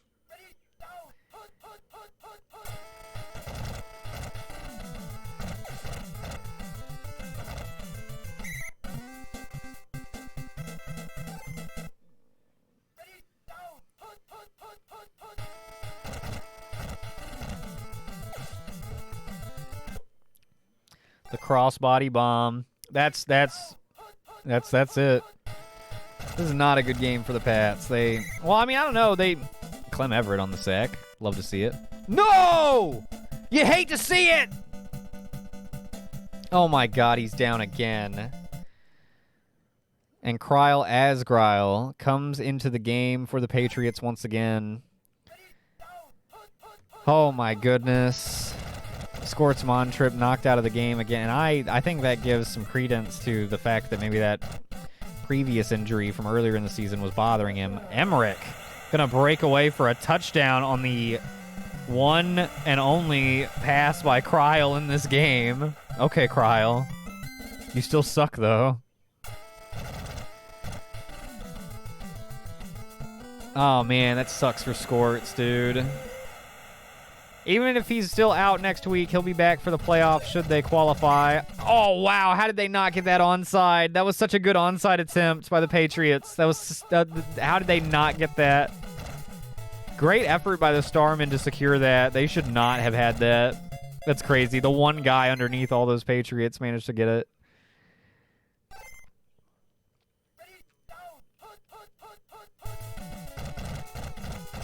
Now we await Hollerbeff and company to finish it off. Musty Pitts with a third touchdown today. This one coming with a nice rack.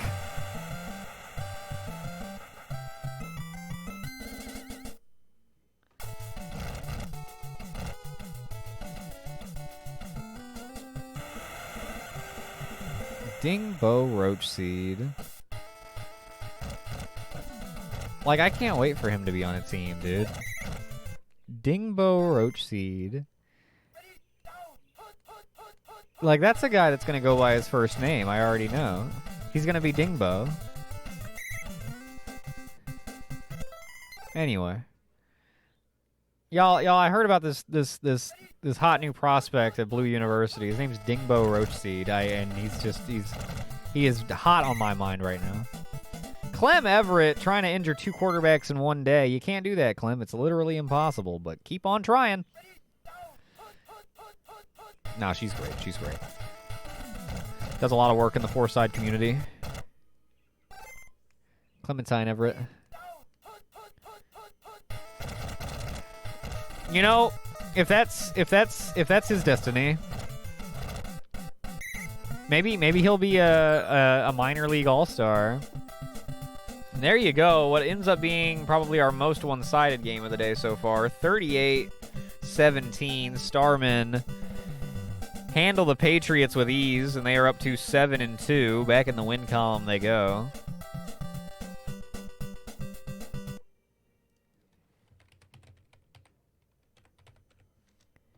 Got it.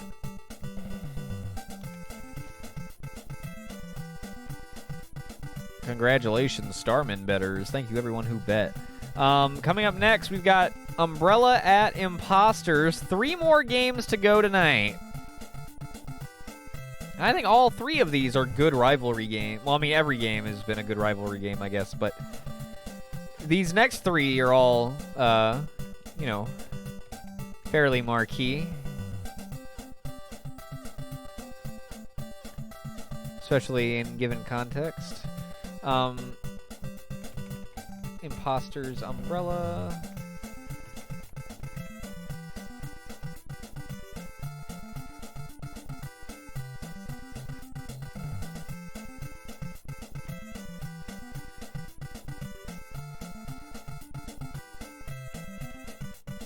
Check, check, check. Great. Right. Got my state. Yay. Dude, Trip Holerbeff with the 325, even with the interception to start the game. Very nice. And that, yeah, he definitely surpassed the previous record with a week to go. How many yards will Trip actually end up with?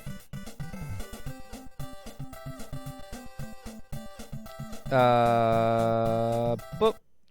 Let's jump into our next game. 3 games to go tonight. Hell yeah! Hell yeah!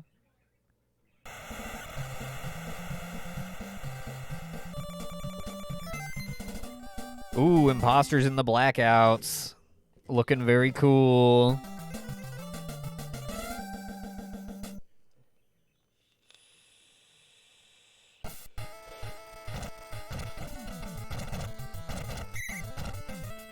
Oh my god, no.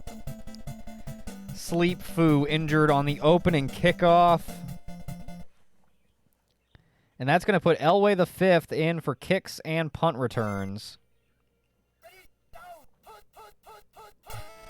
Now O-Teen. Going to give to New Stuff. New Stuff. Zigging and zagging. Look at all the receivers just standing up there waiting. Like, if you get this far, maybe we'll block for you. You know, they played each other pretty tough in their earlier matchup this season. That's all I mean. You know. A young yet fiery rivalry. Imposters won their first matchup 35-31. It was close. It was a good one. There's O-Teen scrambling for a first down. Imposters trying to keep hopes of a playoff run in their inaugural season alive. Oh my god, are you serious? Russell Raven with the interception, and the Umbrella will take over at the 2. Oh, well. Playoffs? Don't talk about playoffs. Safety dance! And it's 2-0. Don't talk about the safety dance! All according to plan. Elway the 5th does a decent job getting him to the 49. And now the Imposters lead 2-0. A rare scoreline in any football that is American. New Stuff. Got it. Oh! Oh! Well, we can dance. We can dance. New Stuff. Look at your pants. Whoa.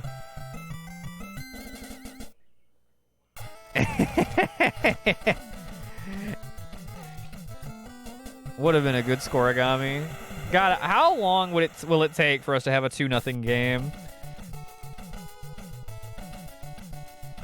That's probably impossible for the SGFL.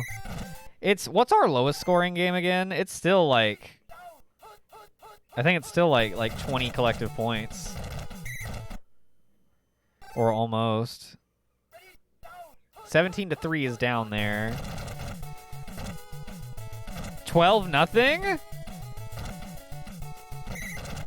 God, when was that? Oh, Flex Hooligan is still out. Oh, man. And yet they jump up 9-0. We'll see if they can. And the defense is getting a stop, forcing a punt. Wow. They got the cycle and a shutout, and that was it. That is going to be our lowest scoring game for a long time, probably, because it's going to have to be a shutout unless it's a 3-3 tie, or hell, a 6-6 tie would tie, ironically. No, you know what? Actually, I do remember that now. Yeah, that was last season. The Guardians shut somebody out. That might have been Stars or somebody. I don't remember. But yeah. Or no, it would have been one of the Chaos teams, right? Because they were paired with them. Either one of the Chaos teams or one of their fellow Void teams. You know what? It might have been the Dragons. I think it was the Dragons. I think they shut the Dragons out 12-0. Still 9-0 here at the start of the second quarter, and the Imposters will be punting it away. Oh, that's a shank by Cum Cuber. Did not. Oh, Fumbalaya! Serving up hot! Smoke the grass! Gonna break away for the touchdown! A huge error by the punt return team. And Smoke DeGrasse is there to capitalize. 16-0 Imposters jumping up right away. Whoa, man. Well, I mean, heck, you start the quarter punting and you end up scoring off of it, so that's all right. Okay, it was Guardians v Dragons. Yeah, I remember now. I forgot about that. Well, then, yeah, that's our lowest scoring game. And that is a big outlier. It'll probably take a while to beat that.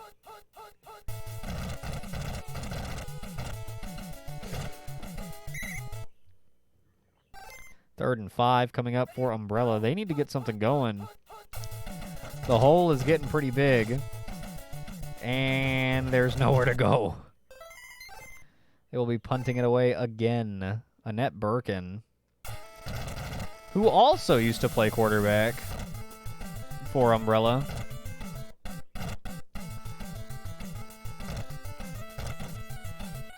So our shutouts are 12-0, 14-0, 17-0, and then there's also like 33-0 or 31-0, and then like the other two, there's like 5 or 6, and the other couple are like really big, right?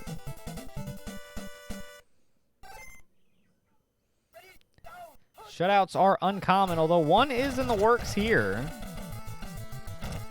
Oteen. First down. Still going. Dragged down from behind at the 31, maybe the 30, depending on the spot. Imposter's trying to put this thing away before halftime, man. Touchdown here would make it very difficult. Banana Man finds the hole and gets the first down.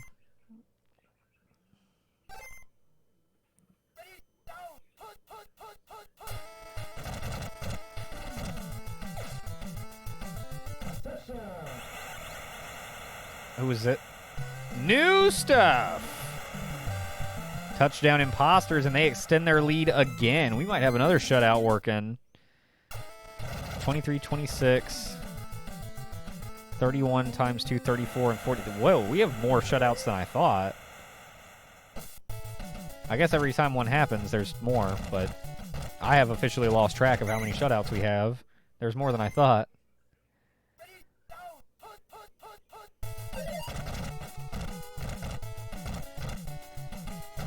Air out.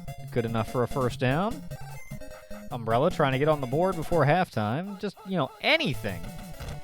Even a field goal would, put you back in the 3 touchdowns to win it range. That's no dice over the middle.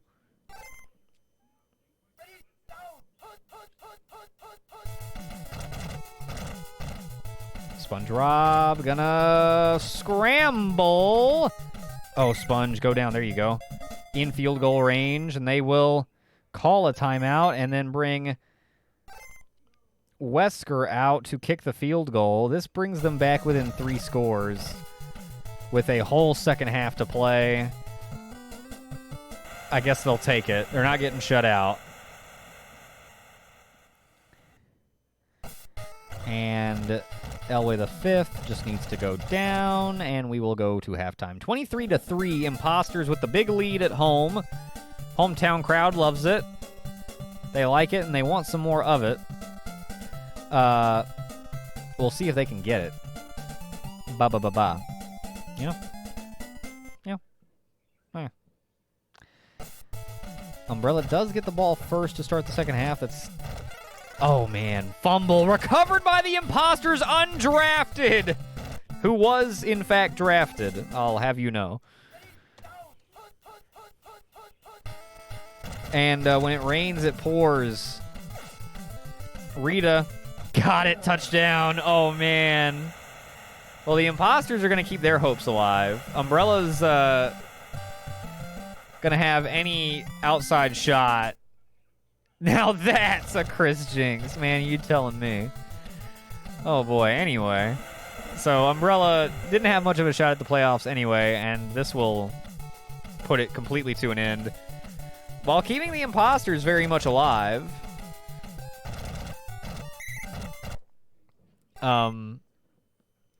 Man.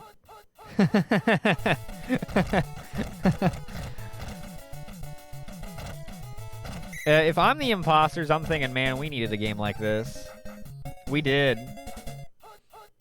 They're coming off of a loss, 41-31 to the Guardians. They've been, you know, getting bullied around. When's the last time something good happened for the Imposters? They won 35-28 back in Week 6 over the Dragons. They lost their last 2, and then today they come out here against Umbrella. And I mean, they're just haymakering them. Now Black to air out breaks away here, but I mean the damage is pretty well done by this point, I would say. If Ghosts lose, Imps versus Jets next week is a straight-up play-in game. Ooh. Well, that will be interesting. We will see. We'll keep our eyes extra peeled on tonight's prime time main event matchup, which has enough implications for the teams in it, but now also has heavy implications on teams outside of it.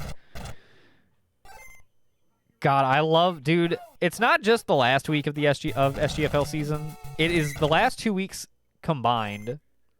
And it's always there's something about the last 2 weeks in particular, those last 2 divisional weeks. They're such a pocket of just juicy ass football. Such good stuff every fucking time.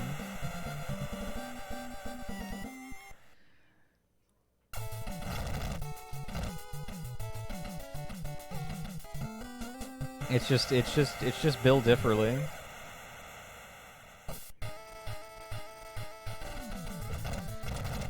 Thought my ISP might be better, but it is not. Fuck. Rip. Need the Ghosts to win. Mood depends on it. Damn.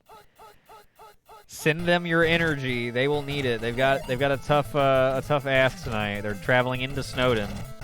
It's cold, but they are ghostly, so perhaps it won't bother them. I'm sorry your ISP is still being shitty, Loki. That fucking sucks, dude. My fucking internet went out for the first time. Like, my internet's been really shitty in the past, and I don't ever want to give it too much credit. But it's actually been solid for the last few months. I haven't had a reason to complain too much about it. But it was out for fucking several hours the other day. And, that shit sucks. I hate it. Oh, no, I've actually... God, I remember I've had stretches with... I have fucking Spectrum, and they suck dick. And I've had stretches where it's like, I don't know if it's ever going to be better.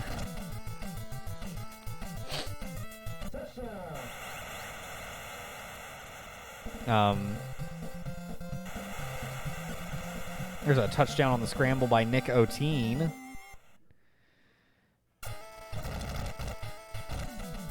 But yeah, fucking ISPs are the most up and down garbage like on Earth.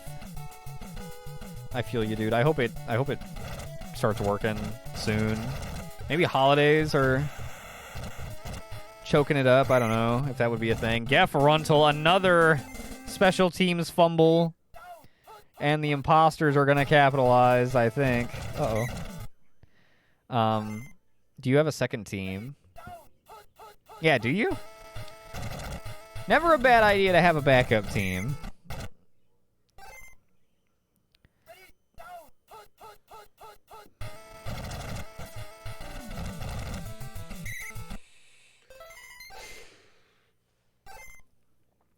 It tested fine and then plummeted after an hour. Same as last morning day. Damn. That's weird. I wonder if I wonder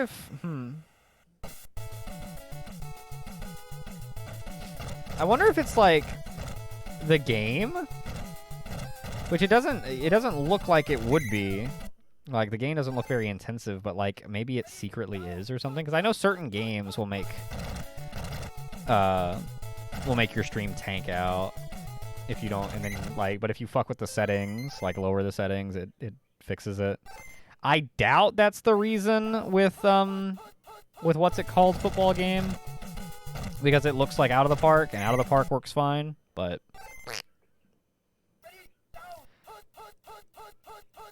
it's done it with your retro streams too. No, yeah, then yeah, probably not that. I don't know. Are there just maybe certain times of the day or week? I don't know. Shitty thing whenever you have ISP problems too is it could be literally anything. Not literally anything, but there's a lot of the things I guess it could be. A lot of troubleshooting involved. Or at least there can be.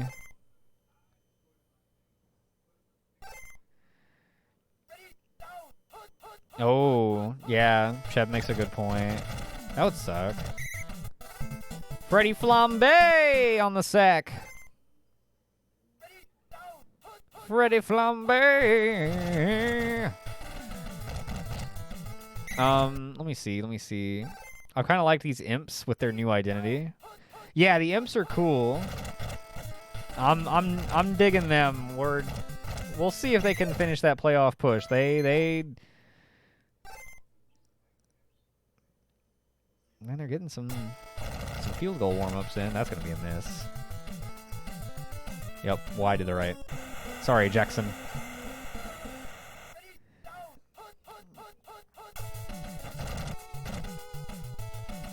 Seems worse in primetime for sure. That could be part of it.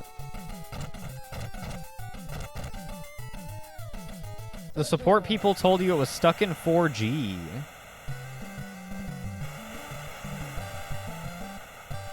Yeah, I don't know. It feels made up. It does. But like, it might be, it might not be. One of those things. Sounds kind of made up.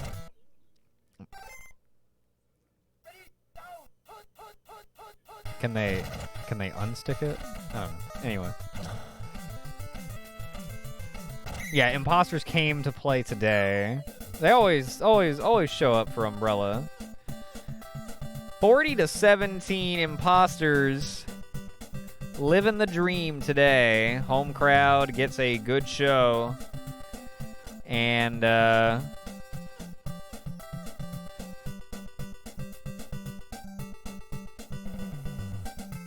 imposters are looking heavily towards our primetime matchup tonight between the Ghosts and the Souls.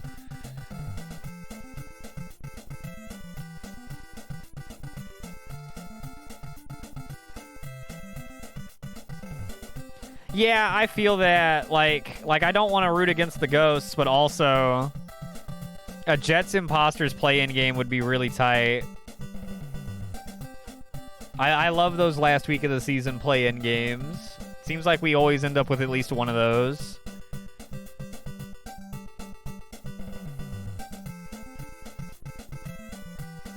Yeah, well, you make a good point. They've had nothing but success since existing. This is their first, like, Rocky season, and they're still, as of right now, qualifying for playoffs, or at least coming into this week. But we like them. I don't know. They're likable. They got a cool uniform and logo. Yeah, they're underperforming, and like, yeah, I like them. But I mean, they literally won the Super Bowl immediately, so you don't have to feel bad for them. Loki, you still can. That's fine. But nobody else has to if you don't want to.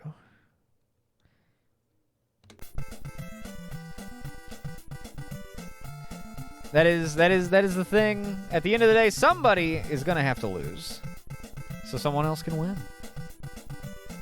They might tie. What happens to the imposters if ghosts and souls tie?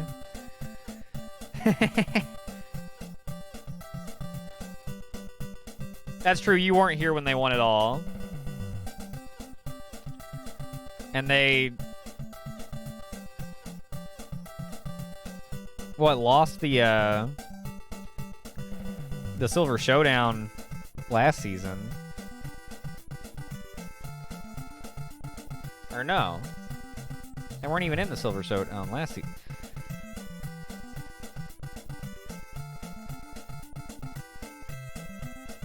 What happened to did Ghosts lose in the Contenders Cup last season?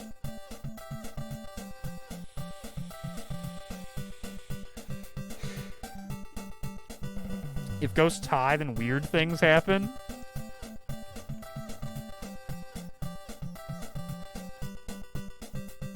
Alright, coming up next we have Renegades versus Billies. This is a big game for both of these teams as well as the Devils. Billies have not lost since week 2. They started out 0-2. They are 5-2-1.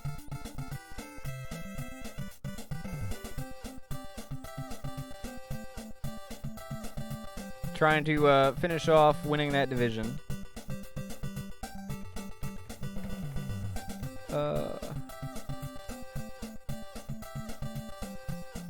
Bam.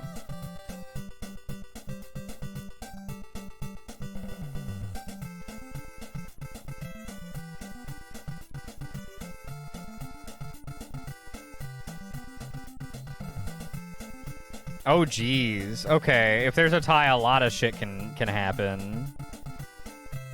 Okay, okay.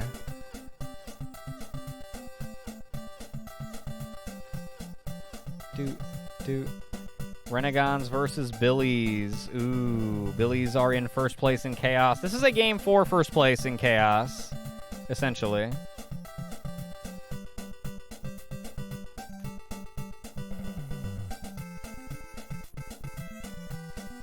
Did I get my save state?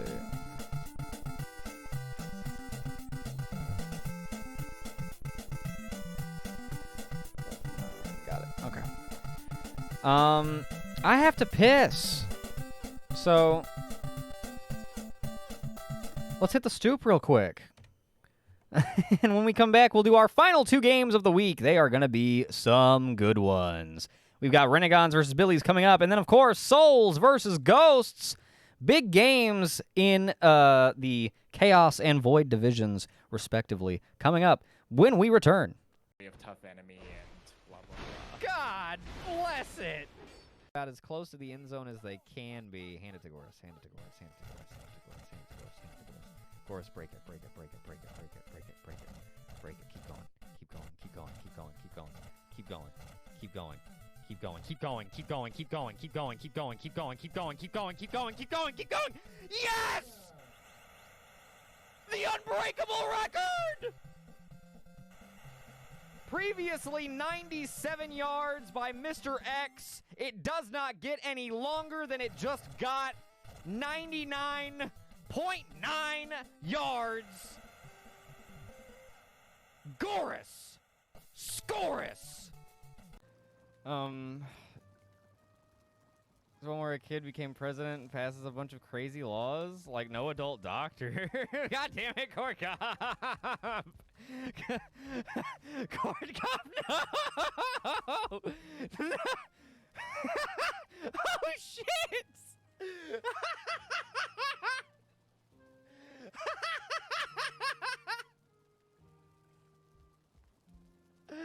God damn it. All right. Ready? You don't need lightning yet, Let's fucking get it. but once we fight the actual final boss. Oh, look at you guys. Yeah, that's not exactly what that means, but oh, Are you kidding me? Oh my god. Clip that. Somebody clip that.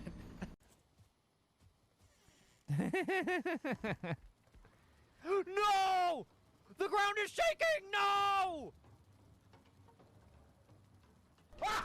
No! Oh my god, I just scared the shit out of myself because I turned around and then I turned back around. Oh my god! Wake up, wake up, wake up, wake up, wake up, move! Ah! Ah! No! I just built this place, you piece of shit! Oh god, there's two. Oh god, there's two!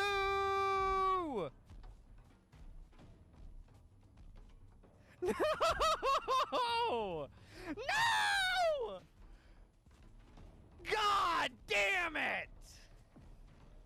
It's fucking catchy. Now I got my act together. Yeah.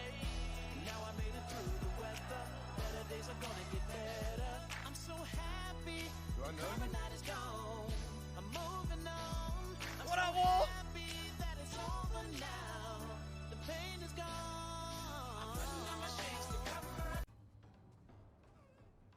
I'm sneaking. Oh, no! Okay, you know what? Lead them away. I'm gonna build some arrows. The shakes are fading. If you can lead them away, they might fuck off. But... Oh, no! Oh, God. Oh, my God. Someone should clip that. That fuck. Oh, my God. That was the dumbest thing that's ever happened. Welcome back. Welcome back to the Stoop. Welcome back to the Stoop Gang Football League. It's week 9 of Season 7. And we are hot in that playoff race. We've got 2 games to go tonight. Renegons versus Billies coming up next. This one is for Chaos Division first place. And then we have our primetime matchup. Ghosts at Souls in Snowden. Ghosts trying to keep their playoff hopes alive. Souls trying to hang on to first place in Void Division.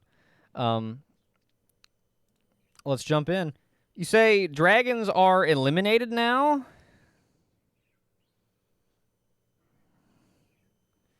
Because of the, Oh, because of the imposters win?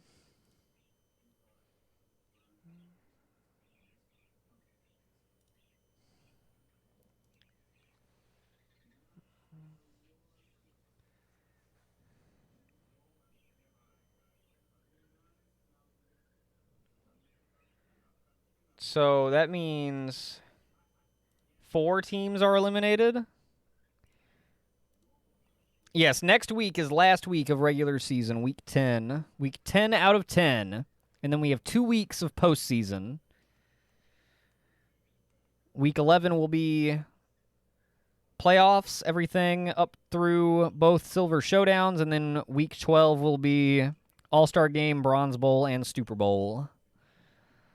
But yes, next week is last week of the regular season. Next week we find out who will be going to the... Oh, shit.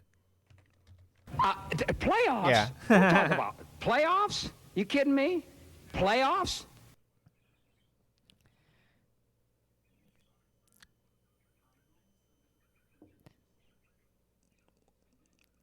Oh, I see. Dragons not winning, plus both the Jets and the Imposters winning eliminated them.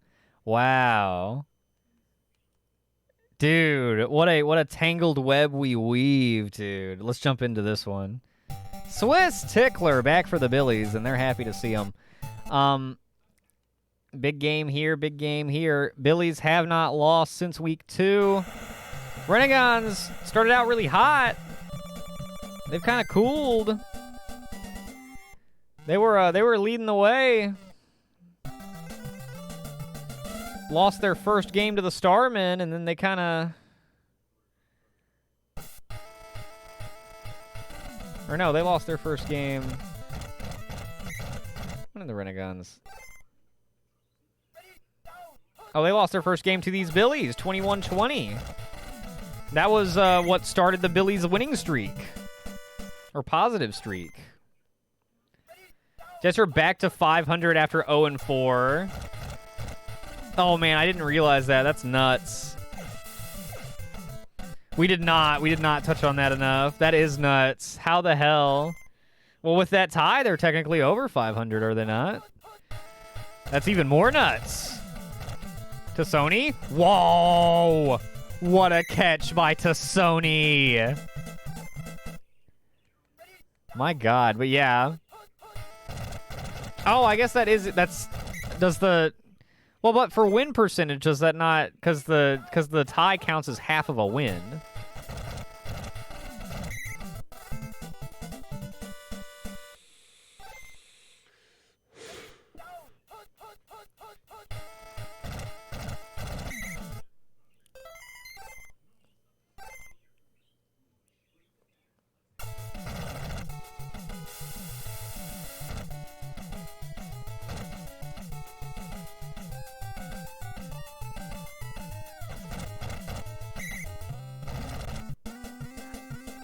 Oh, you know what? Okay, I get that now. Okay. Gotcha. Okay, that makes sense. Okay. Because I saw you write it that way before and was like, that doesn't seem right. Okay. That makes sense now. Oh my goodness. Venezia with the safety sack. Oh, you know what? There was a safety earlier that I forgot to marker, but I'm going to marker this one. And it's 2-0 Renegons. Back-to-back games starting 2-0 is kind of crazy.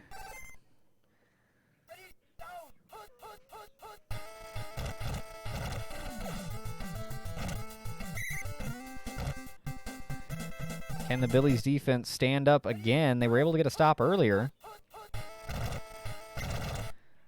Spatchcock. Nowhere to go on the QB sneak. And Borger quickly surrounded. 2-0. What is this? SGBA? Oh! SGBA, oh, we'll see you in... Oh, man, actually, SGBA is getting really close. Plan on doing SGBA after SGFL wraps up, so it'll be starting up in January. Probably, what's the date today? The 18th, the 19th? Probably this time next month we'll be doing SGBA. Stifler, touchdown! Renegons jumping up quickly. Speaking of SGBA, Loki, your Rocks are looking poised to have a good season.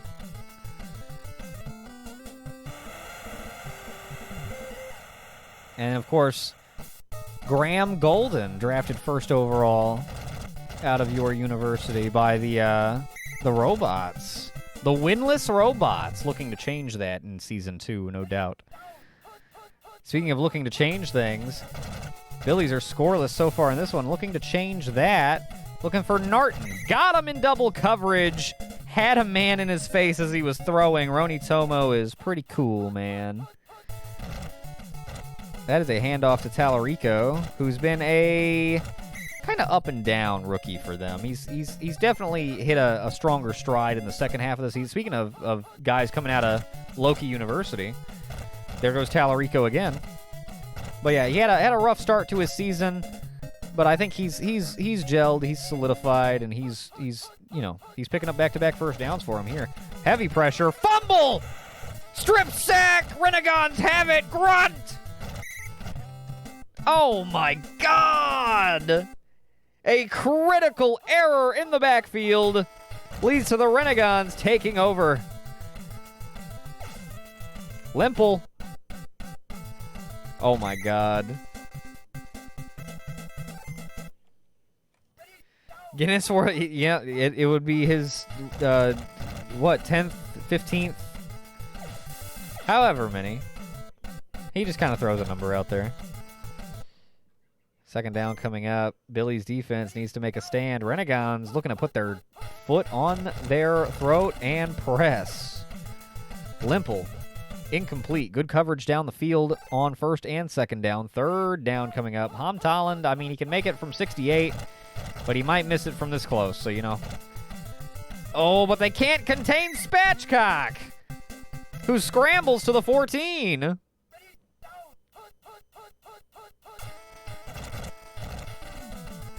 Cock scrambles again.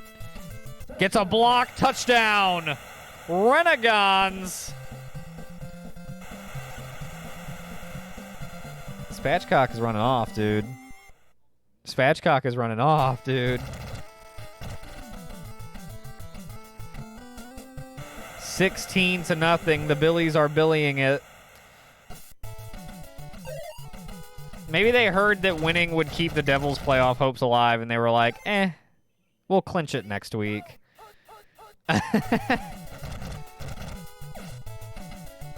Oh, intercepted. Creedle. That's Lucia Creedle.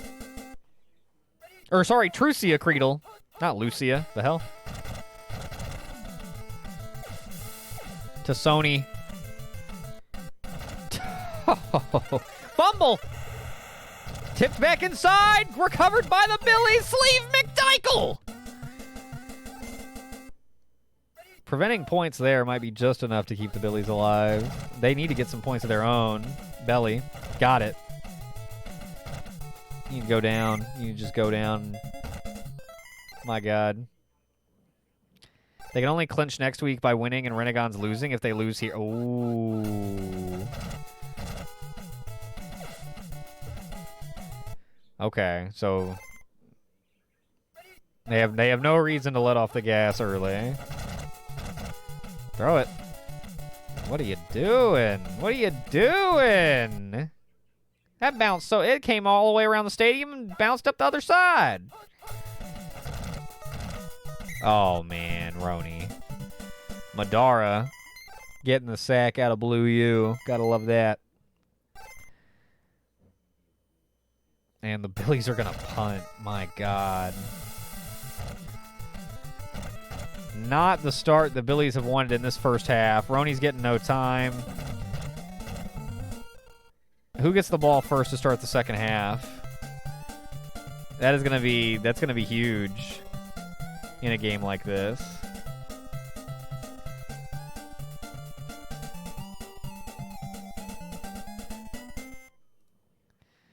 Billies do indeed get the ball first. All the more reason they needed points there. They got a field goal there even. It would have been huge. They're going to start from their own 14.5. Handoff goes to Tallarico. Fumble! Recovered by the Renegons! Edie!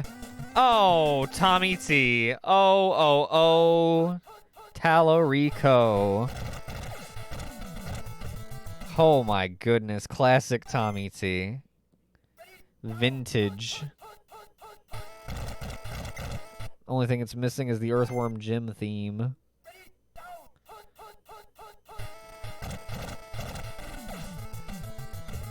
Philly's defense steps up, but I mean, this field goal is gonna, well, no, it keeps it a 3-score game, but now you need 3 touchdowns. Ham hits 19-0.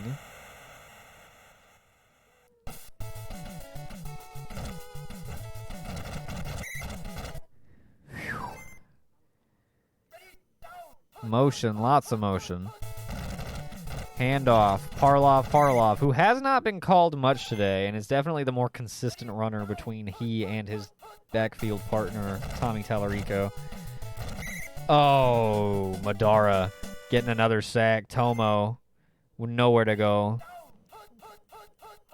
Guinness World Record for still sucking. Parlov. Caught! Heavy traffic. Somehow, Parlov comes down with it. Tomo gets it off to Shelly Belly. That's a first down. Whew. That was a hard hit as he let go of the ball. Tomo stepping up, throwing. Ugh, risky pass, but the coverage is real tight. Handoff, Tallarico has some room. First down to the 15.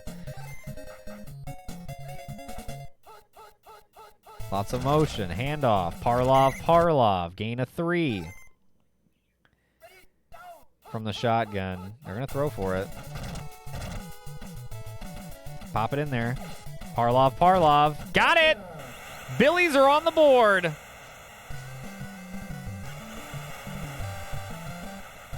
Took a little while, but they got there. This would be... If the Billies did come back, it would be a record by 2 points for greatest comeback in history. Gotta get a turnover or 3. Gotta not give up special teams plays like this. They're starting in your side of the field. From the 47, Spatchcock, gonna drop back. Gonna let go Vicarian. Good pressure, or good coverage. Good pressure. 2nd and 10. Blitz coming on the direct snap to Borger. That'll back them up into their... back to about midfield. Okay. Billies. Gotta converge. Got him short. They're gonna try a field goal. Oh, no good! And that keeps the Billies alive.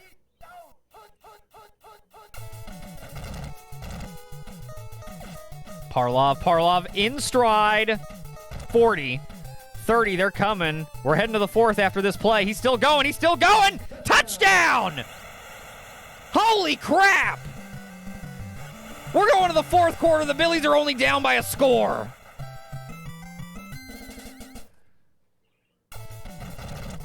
Horst Dennis puts the extra point up and in off the upright. It's a 5-point game.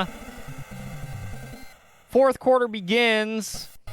We've got a Seinfeldian kickoff by Horst Dennis and some good coverage by the cover team.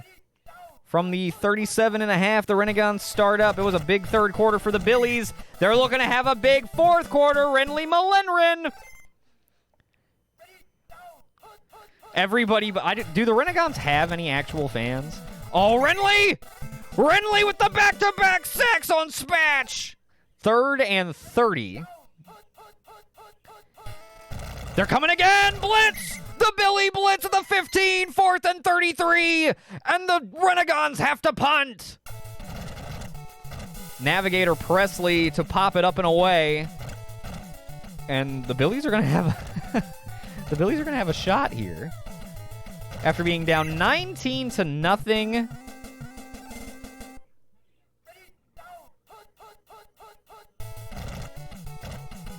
Tallarico right side has some good lead blocking. Just hold on to the ball, Tommy T. Oh my God! He fumbled it. It goes out of bounds. First down, Billies. Oh my God, he did fumble it though. They're like, all right, fuck you. We're throwing it. Belly got it. Breaking away. 20, 10, touchdown! Billies lead. Oh wow!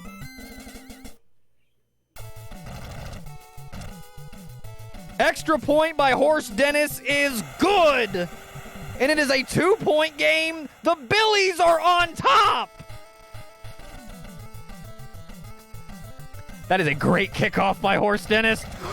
Safety dance! Safety dance! Safety dance! 4-point game! Oh my God, and a great return off the special teams. Blitz coming. Gets the pass off. Belly! Fumble! Recovered by the Renegades, the drama! Morden Solis! Renegades are gonna have a shot! Renly Malindren on the sack! Oh my God! Oh my God! Are we gonna have another safety dance? Oh, Spatchcock! Blitzed on the QB sneak! From their own 1.5. Blitz comes safety dance!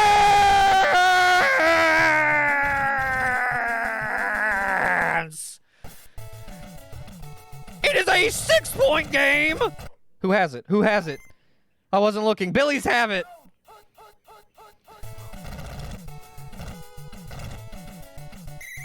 This is the most uncanny, insane...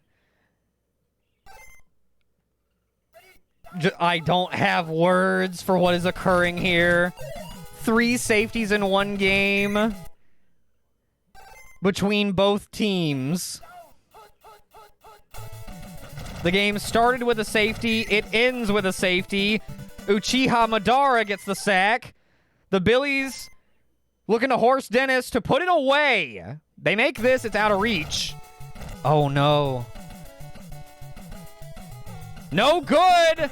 Renegades take over. A touchdown will tie it. Extra point would win it. Stifler caught. Oh my God, they're going to have a shot. They're going to have a shot. They're going to have a shot. They're going to have a shot. This is the last play probably. They are going to throw it. Oh my God. Oh my God, no way. This is it. Vicarian. Incomplete. Incomplete. The Billies have done it! The greatest comeback in SGFL history! To clinch the division! 19 points down late in the third. They don't give a damn! 2 safeties to clinch it! And they still needed the deflection at the end!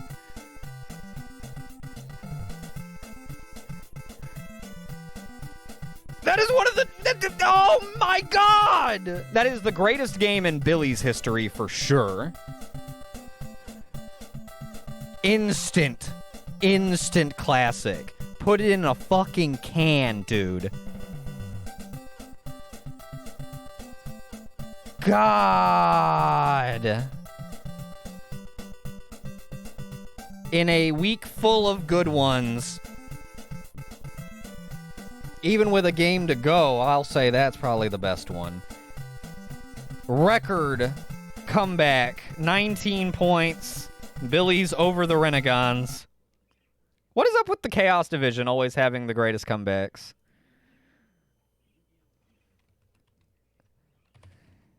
Oh my God, no. No, SGFL.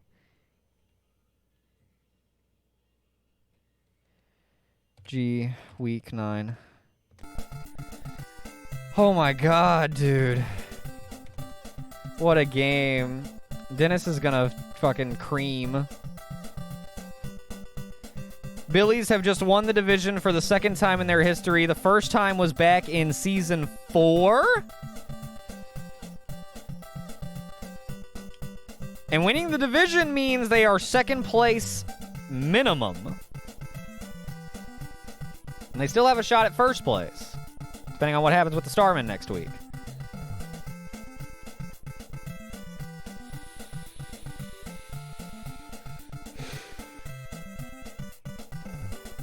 Peter Pants. That's pretty good.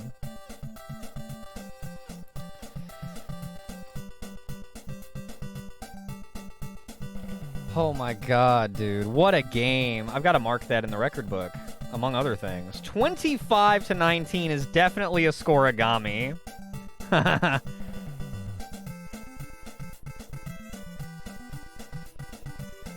Okay, so the previous greatest comeback was actually tied. There were two.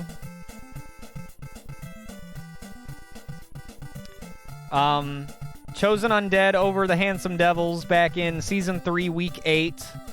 That was all the way back April 19, 2022. And then the Four-Side Starman over the Polis Crew tied that with a 17-point comeback in Season 5, Week 2. That was November 8th, 2022.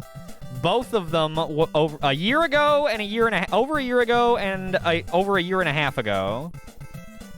And now we have our new greatest comeback. Bayou Billies over Normandy Renegons. 19 points. Undisputed. Season 7. Week 9. 12, 19, 23. Pretty good. Whoa! That's pretty good too. First one in that column. Hell yeah. A row? Which one is the winning score? The column or the row? I can't remember. I'd have to look at it. But hell yeah. Another record break? Column. Okay, I thought so. Another record break. Week in and week out, we breaking records. Bunch of records gonna get broken next week with the end of the season.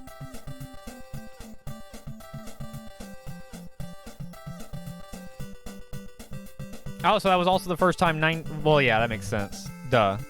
Because it was a scoring guy.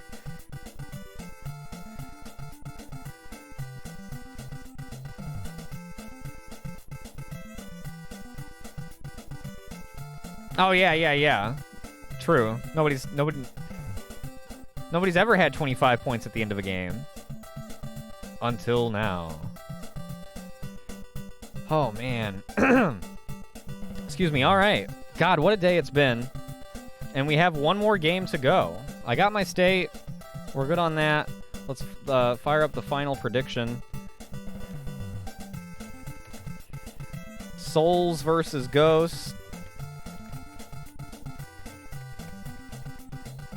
Ghosts need to win to keep that playoff chance alive. Or I guess a tie would be good enough, but to keep it alive. But they need that win, really. Souls win. They hold on to first place in the Void division. Last game of the week. And what a week it has been. My God, that's a tough game to follow. Renegons leading 19-0. Into the into the third quarter. Billies get 2 quick scores before the end of the third. And then a hell of a fourth quarter unfurls. And an instant classic is born. My God! What a game, dude. What a game. Alright, with one more to go, let's jump into it. Prime time main event matchup. Souls versus Ghosts. Coming up. Oh, yes, and that means Devils Renegons is officially a play-in game. God, so much went down there. Last game of the week. Let's do it. But yeah, Devils hope stay alive. They get to play Renegons for a chance to play in. The Renegons were 5-1. They are now what, 5-4? Yeah, they were 5-1. And then losing badly to the Starmen just, like, undid them.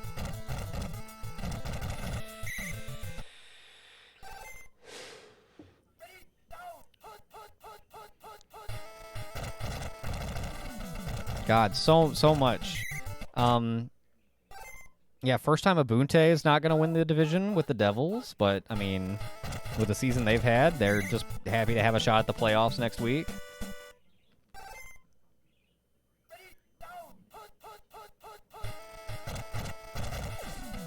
Naps to Blook.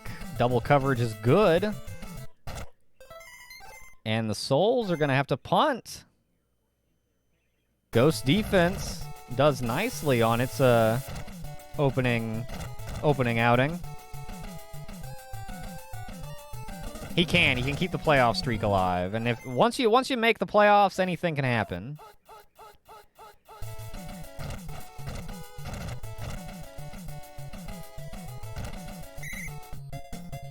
First down run for Poop. Although he'll have his longest road to a medal that he's ever had, should he get there. I mean, I guess the road has already begun, so yeah. Considering he's playing playoff games a couple weeks early. And playing another one next week.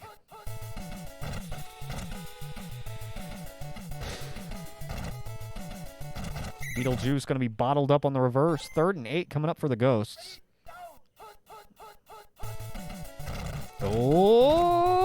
Oh, man, he just threw that shit on the ground. Ghosts fall on it, and they are going to punt. That was a miscommunication if ever I've seen it. Souls do a good job blowing that play up. I'm smelling a defensive battle. I think we're going to have a low-scoring game here. The question is how low-scoring. First ever 6-6 tie. Frisk. Gonna keep it. Little QB ender. Gains 3.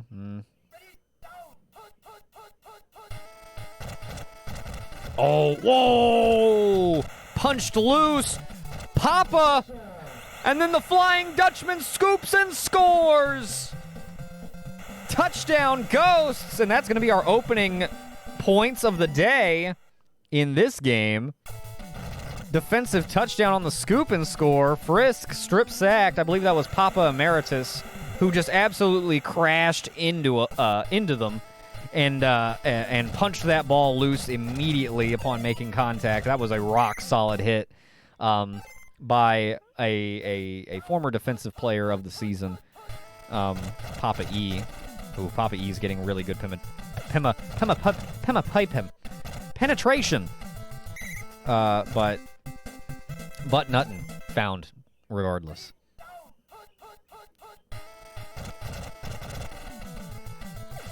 Naps to look wide open deep. Got it. That's going to be a touchdown for the Souls.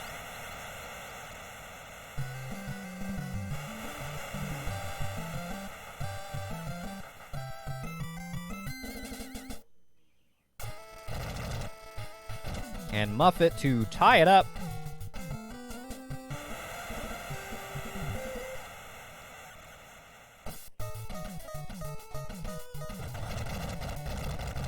I'm a walking here. Gets it up to the 36.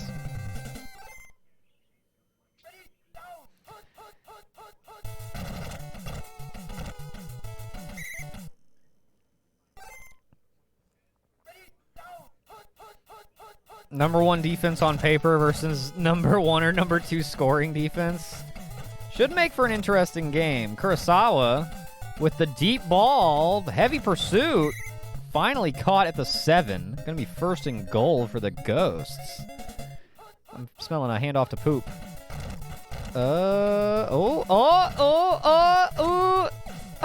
Blasi. Got it. Whoa.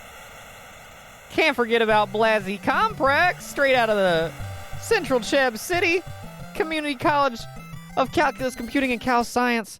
And some satellite stuff. Can't remember that satellite part.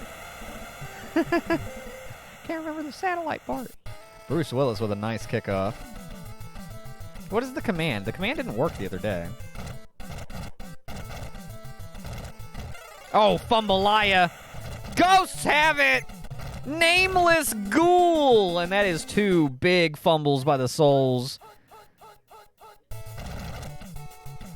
Oh, play action. Juice. Got it! Oh, wow! To the post. Call that a ghost to the post, huh? Ghosts able to double dip off of turnovers.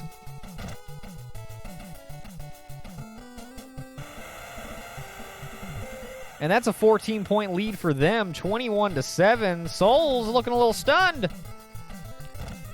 Yeah, neither of them are working. I don't know why. I didn't fuck with them. Oh, wait. You know what? I wonder if, oh my god, no way! No way! Weird egg! And that is another fumble by the Souls that the Ghosts are gonna capitalize on. I bet Cloudbot is fucking turned off because it likes to turn itself off.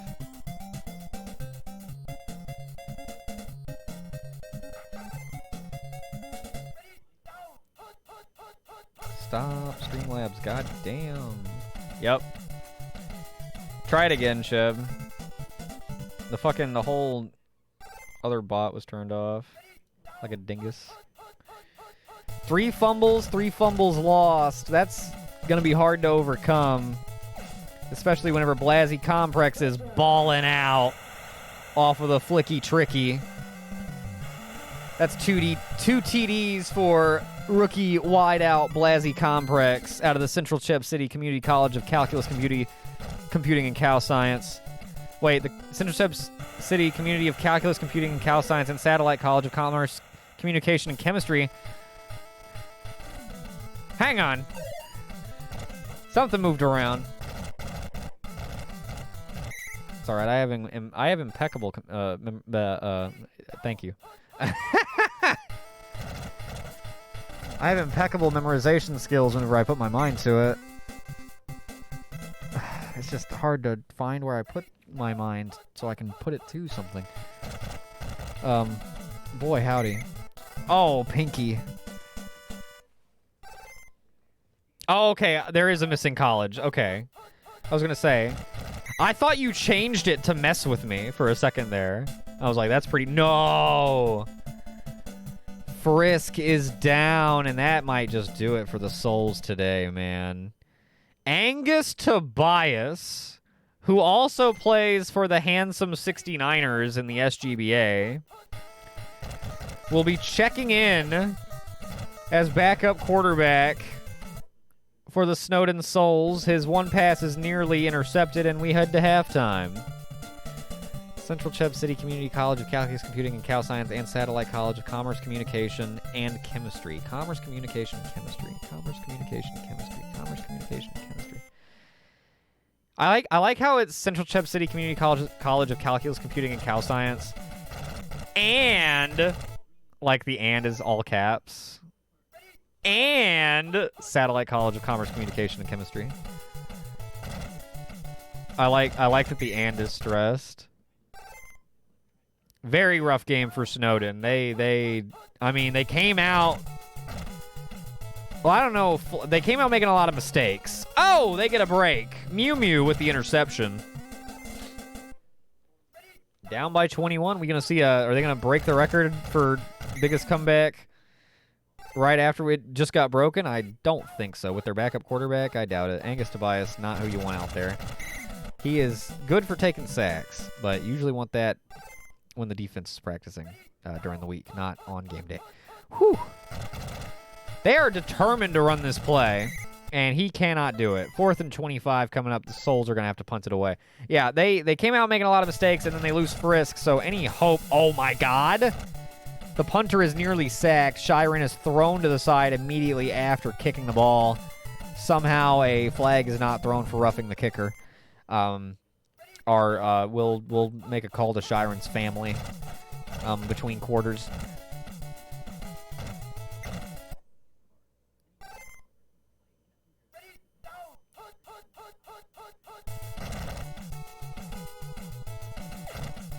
Juice? No. Tell you what, man, the Ghosts look hot today.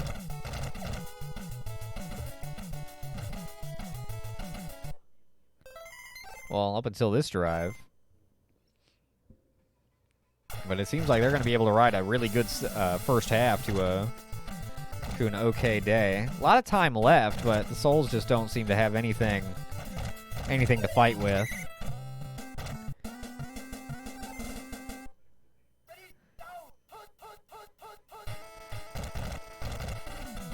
Oh, time. Looking for Dreamer. Had to come back for it, but did get it.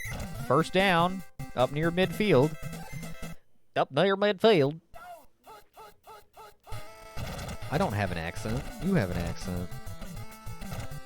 Undyne. Getting away. Ooh, still going. Down to the 18? Down around about the 18? Uh-oh, pressure, pressure, pressure. Lobbing it. Papyrus with a nice catch at the 2, maybe 1.5, depending on the spot. That's a first and goal. Up the gut, Undyne. No, really, really. Woo, Papa E. Hit him so hard he actually bounced off of him after he crushed Tobias into the turf. That's so nuts.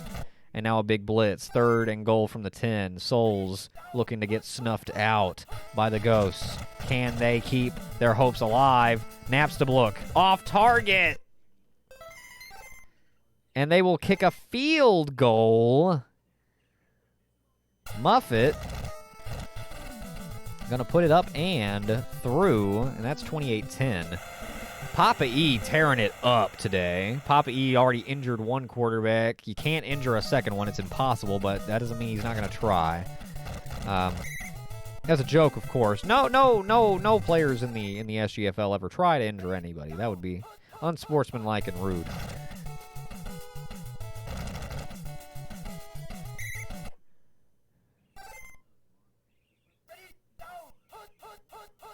Second and 9 coming up. Almost made a very bad Sean Payton joke. I'm going to leave it alone. I'm going to leave it alone. But not completely, I guess. Blasey, first down. Whew, that's Blasey's first catch today that wasn't a touchdown. Tell you what. Poop. Good amount of room. Fumble! Bounces out of bounds immediately. They're really going to measure?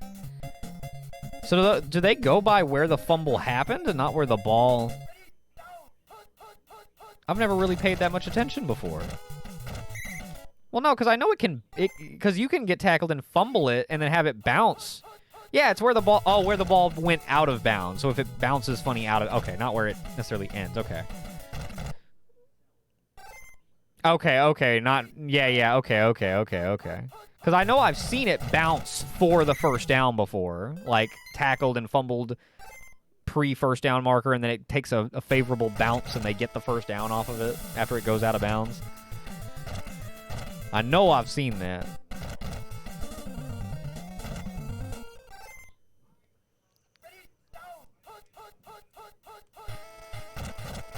Tell you what, this primetime game ended up being not much of a contest. The penultimate matchup ended up being the ultimate matchup all along.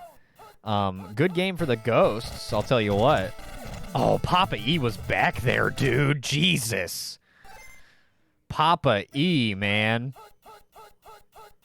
I don't know if he has the sacks to show for it, but he has been... I mean, he does today, but I mean, just on the season. We'll see in a little bit whenever we do our league leaders check. But he has been, an outstanding force since he came into the league. And that is a turnover on downs.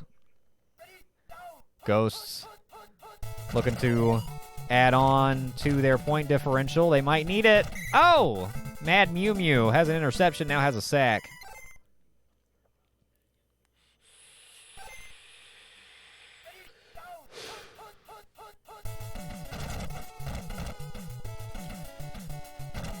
So with this loss, the Souls will drop into second place in Void, and the Guardians will take first place in Void and second place in the conference. Huge for them. Guardians really Guardians' most bitter rival is the Ghosts, and they appreciate them greatly right now.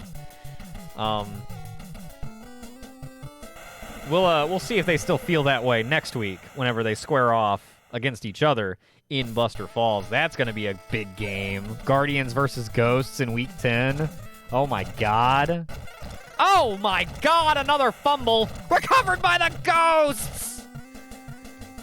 Oh, my God, dude. Is it like we're almost out of here? We're almost done. Just, good Lord. And Beetlejuice. Touchdown. Another one for the Ghosts. On your way out the door. Have a little more. Wow. That's, I mean, hey, that's great for point differential. They might need it. They might.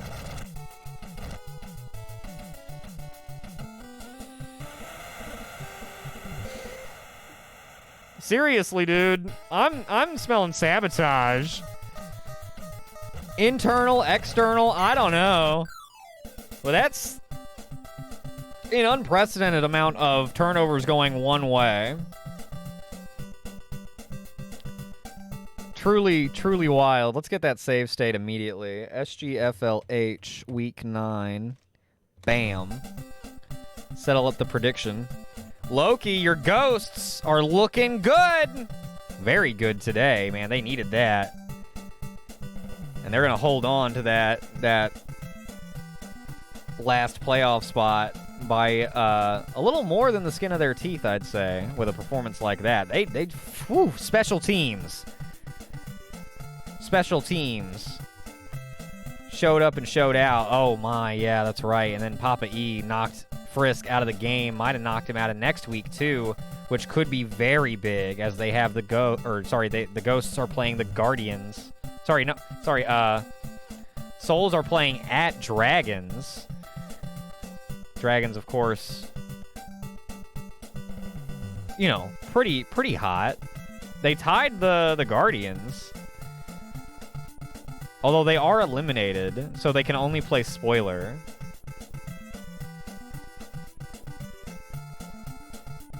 Can the Souls miss the playoffs?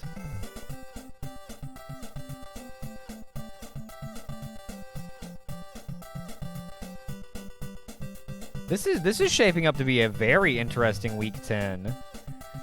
I believe Stars, Umbrella, Defenders and Dragons are the 4 teams eliminated that I know of for sure.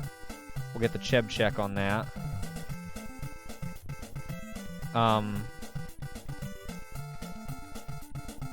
Very big week next week. Very big. Wow, man. How about that Billy's Renegades game, dude?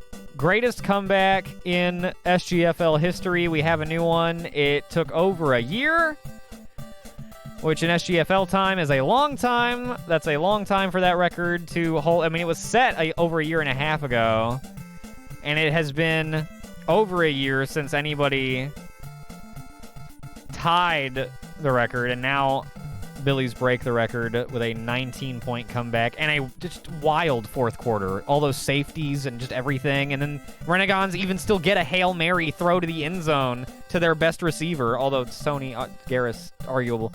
But, like, I really thought that the Billies were about to Billies it after all of that, and then still they'd somehow. So, just, I mean, nuts. Really, really, really nuts. What a week. What a week. What a week. What a week. What a week. I have all my save states. We are good. We are good.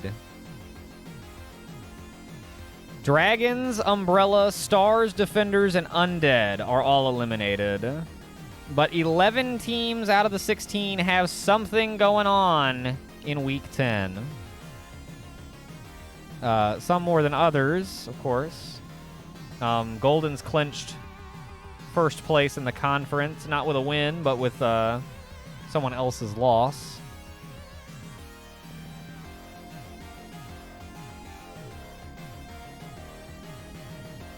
Yeah, true. Actually, now that I think of it, and mention it. Okay, so 10 because yeah, the Goldens have so 5 teams are eliminated and 1 team has clinched everything they can have at this point via the regular season. But yeah, a wild week. Let's take a look at our team rankings. Wow, Starman with an even 3,100 total offensive yards. Pretty good. Golden's right behind them on total offense. Whew. Trip has been just so good. Stars at the bottom. Starman, best pass. Yep, of course. Golden's worst. Yep. Golden's best rush. 1933 total. Goris is most of that, but not close enough to keep DC2K alive. Probably. He needs to rush for 300-something yards. He might. He might. He might. Starman with the worst rush. Take a look at the defenses. Best defense, Guardians. Dude, I think the Guardians are like my sleeper team to go to the Super Bowl and win it. They are... I don't know, man. I think they are... I mean, they're not much of a sleeper team. They were in the Super Bowl as runner-up last season, but I just feel like we're talking about the Goldens and the Starmen a lot this season. As we do every season, but I mean, the Goldens have been really hogging the limelight. But I don't know, man. I've just got the... I mean, I'm probably putting them in the jinx well with this statement, but I just got this feeling about the Guardians, dude, making a run.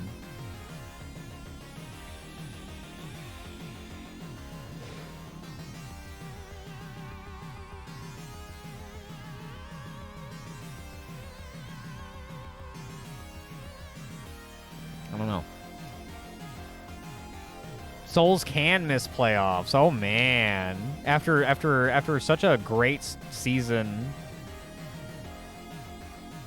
like through the first half at least, they have really kind of unraveled down the stretch. And they actually face a scenario where they might not make it. If they win, they're in though. I'm pretty sure. But they lose. They need some help.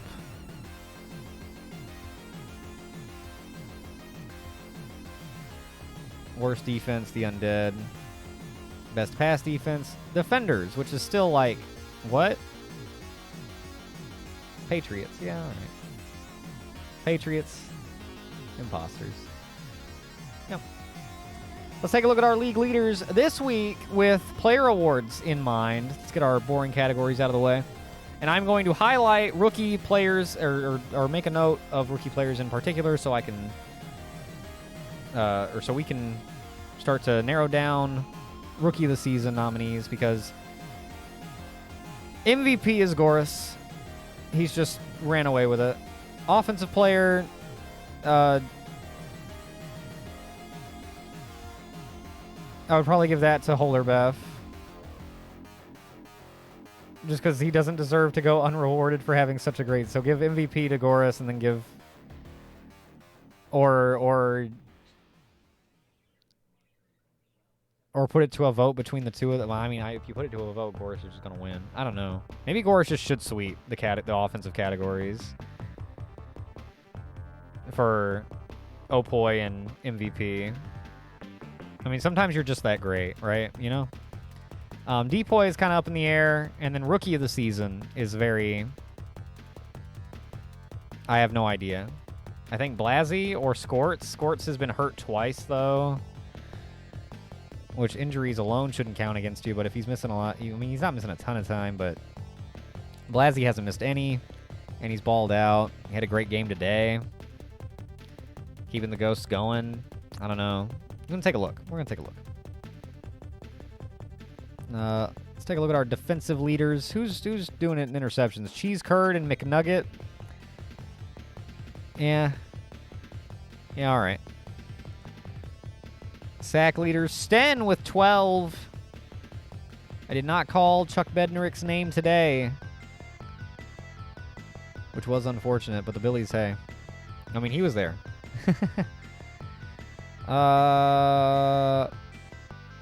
Yo, Uchiha Madara is a rookie out of Blue U with 10 sacks.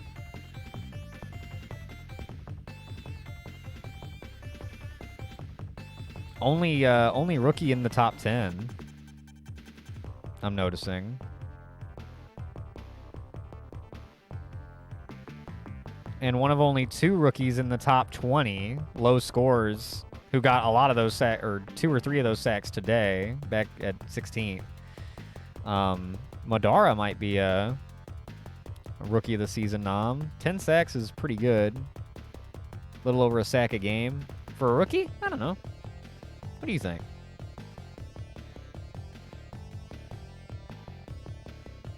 Wk.9 always on the first page. I forgot, but Crackpot is a rookie with 3 interceptions. So, you know, maybe them. For rookie. Not defensive player. Defensive player, I mean, I don't know. Chuck Bednarik's got a lot going on. So can't forget about him. Did we look at punting already? We did. Let's take a look at our leading scorers. Oh my god, Earl missed a kick today, didn't he? Oh my god. That puts Mess Sandwiches in the lead for best kicker. They've got the same field goals ratio, but 7 more extra points for Sandwiches. Oh wait, what about 7U? Where's 7U? It's 7U?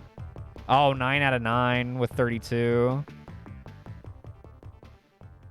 Oh yeah, I guess they're in first now with the only perfect. They all have the same makes, but 7U doesn't have any misses. Never mind, yeah. And is the happy medium between them on extra point makes, which extra points aren't worth that much. But misses count against you quite a bit in my book. Okay, yeah, 7U, which is a good pick. But damn, Earl flushing his best kicker. Unless 7U misses one next week, then it would still go to Sandwiches, depending on kicking volume next week.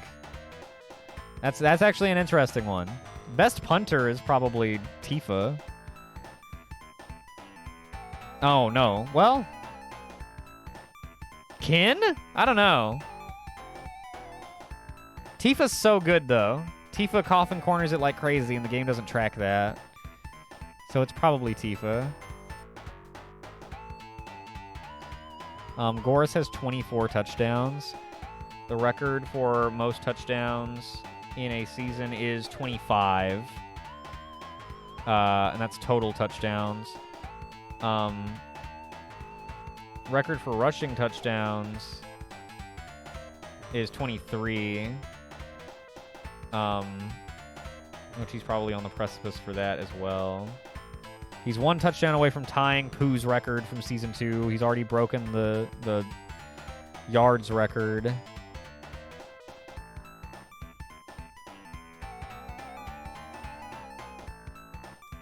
He's got almost 10 more touchdowns. Although, shout out to new stuff. Rookie with 15 touchdowns. That's, I mean, hey. See, that's the thing. Like I feel like new stuff gets a rookie of the season nomination.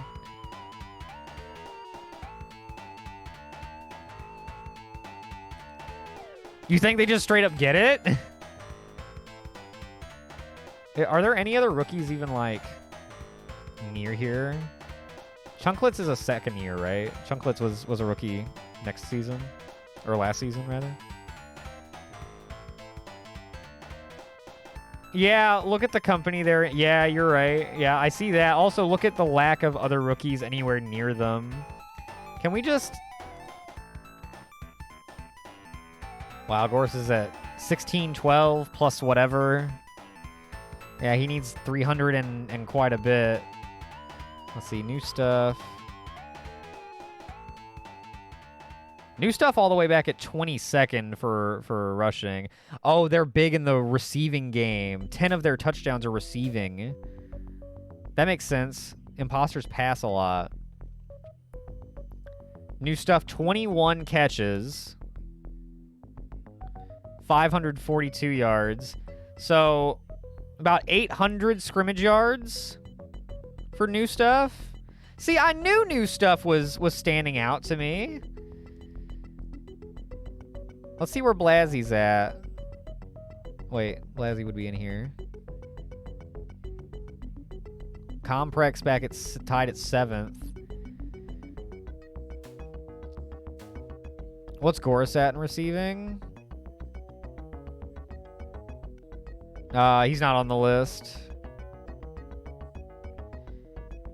Whatever he's got, it's not enough to get an entry. Well, wait, touchdowns. He might be on... Well, that's not going to show me the rest of his stuff. Yeah. Saturn with 13. Saturn eclipses Bubble Monkey's single season record with a game to go. Oh, yards per reception, maybe.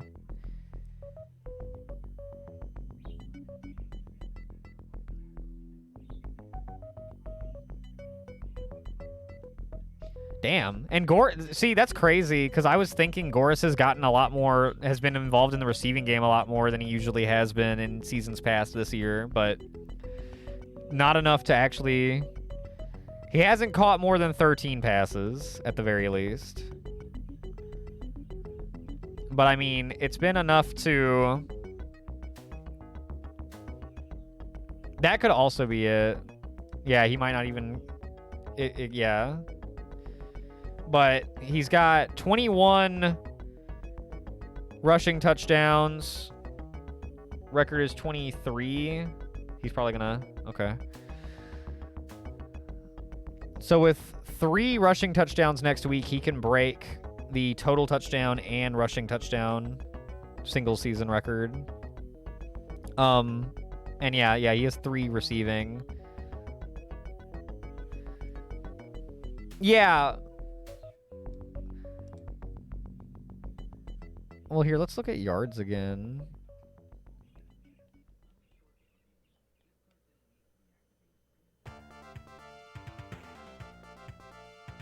Yeah, bottom of this is 346. But I bet he's like... I bet Goris has like 250 to 300 receiving yards. Because they're all off of like big gains. That would be my guess.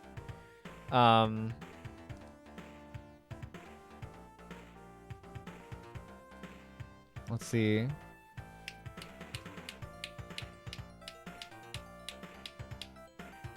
Oh, wait. One second. Let me cover up my bird.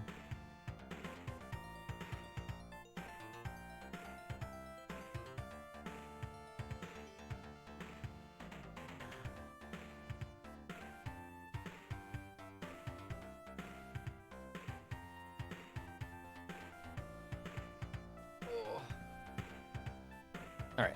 I'm back. Let's see if I can find Squirts in here. Oh, dude, Squirts is 15th. All right, yeah, it's new stuff. Like, it's new stuff, and, like, if you wanted, you could maybe... No. Like, not even. It's new stuff by a lot. New stuff is like, the runaway rookie of the season.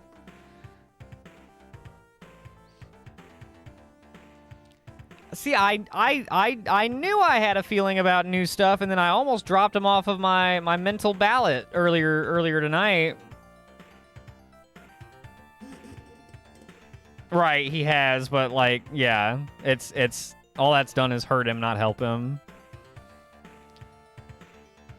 And new stuff is just, I mean,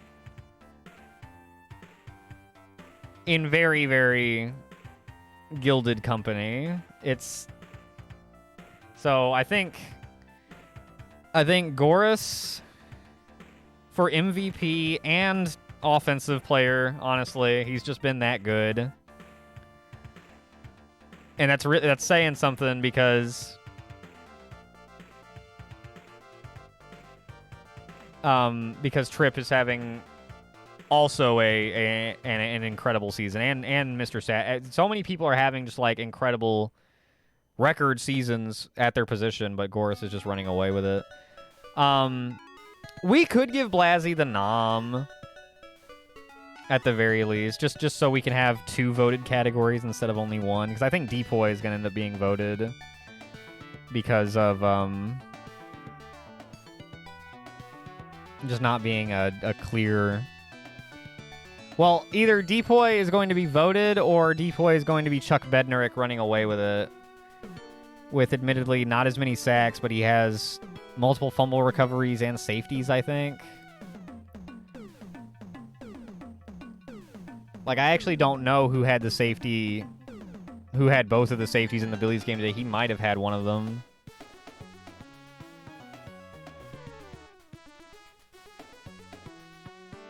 Yeah, like I'm very leaning toward, because it's been such a, not that the defensive performances have been, well, I mean the offensive performances have been so outstanding, record-breaking this season. It makes sense that the defense has kind of taken a step back, and it's kind of hard to pick some really like outstanding like a list, I guess, of great nominations. Chuck is kind of standing out a lot. Yeah, the safeties we'll have to take a look at, or will need to be looked at. But I think it's very, with the way those plays kind of break, it's very likely that he could have had them. I mean, he gets them before, right? So, but I don't know. I don't mind. I'm thinking of if all the categories are going to be just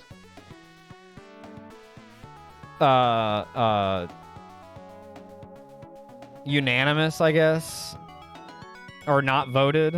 I'm planning on doing like a team popularity poll, like I've been doing at the end of the boxing and SGBA seasons. I don't remember if we did it at the end of the last SGFL season, but I like to do that poll and see who everybody's favorite teams are. That's good data.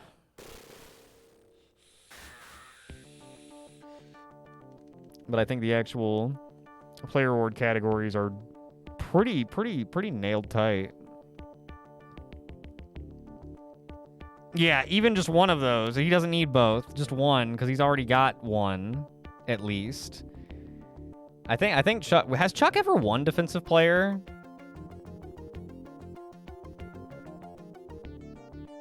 Has he just been willing himself to it?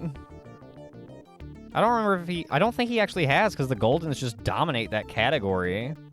Oh yeah, season 0. The one that the prehistoric. He's a prehistoric award winner.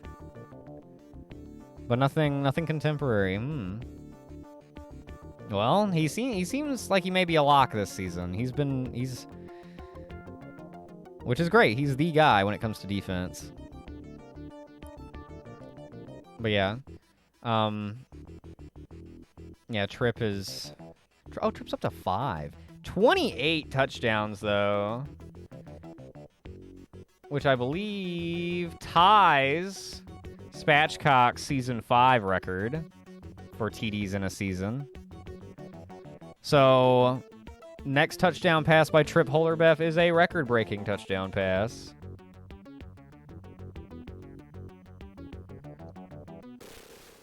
Oh!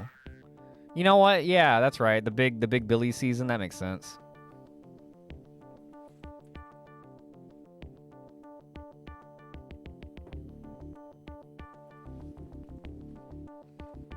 Okay.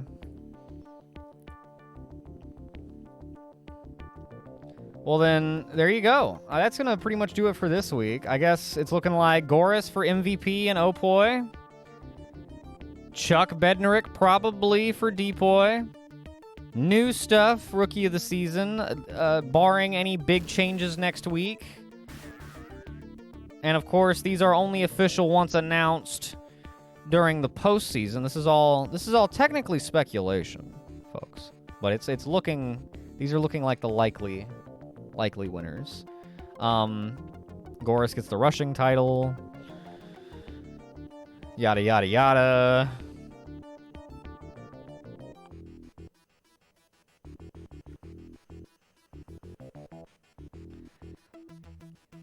Yeah, tracking all-stars will be the way to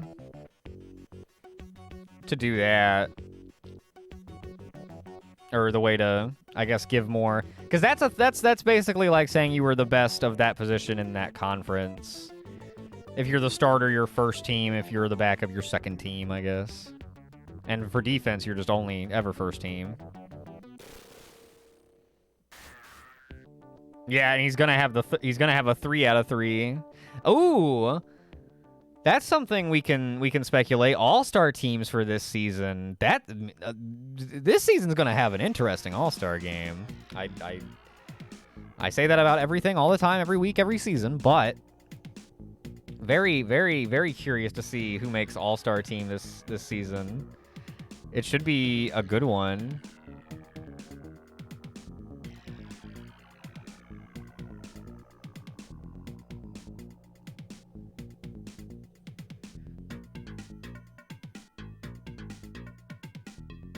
Oh, yeah. I get what you're saying. So that you can more adequately like mix and match if needed.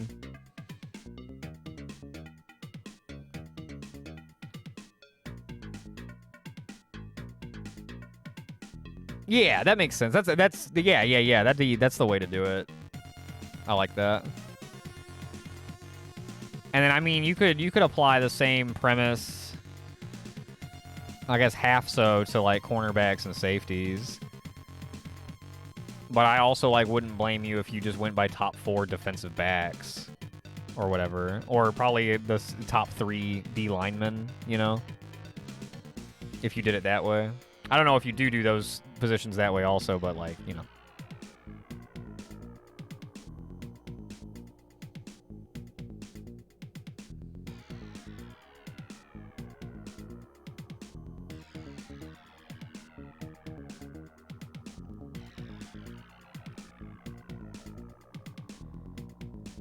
Ah, interesting.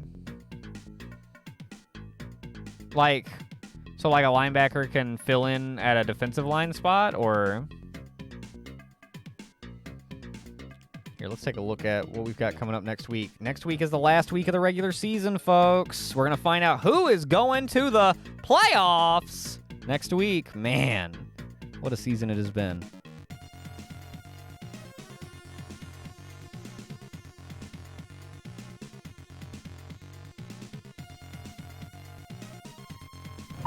Playoffs? Don't talk about it. Playoffs? Oh, You kidding we're me? talking. We're Playoffs? talking. Oh, okay. I got you, Cheb. Okay.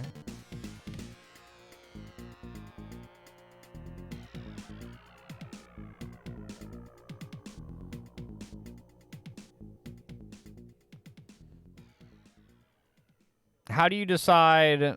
Do you just go down the list, basically? Like, how do you decide which spot is number 1? Like, is it inside linebacker or outside linebacker? Is it just from top to bottom?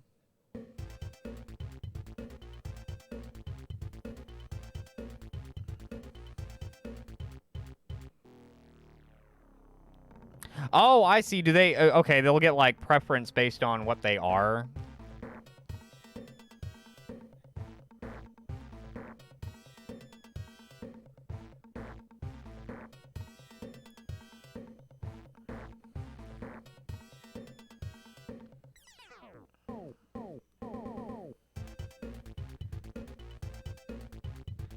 Gotcha.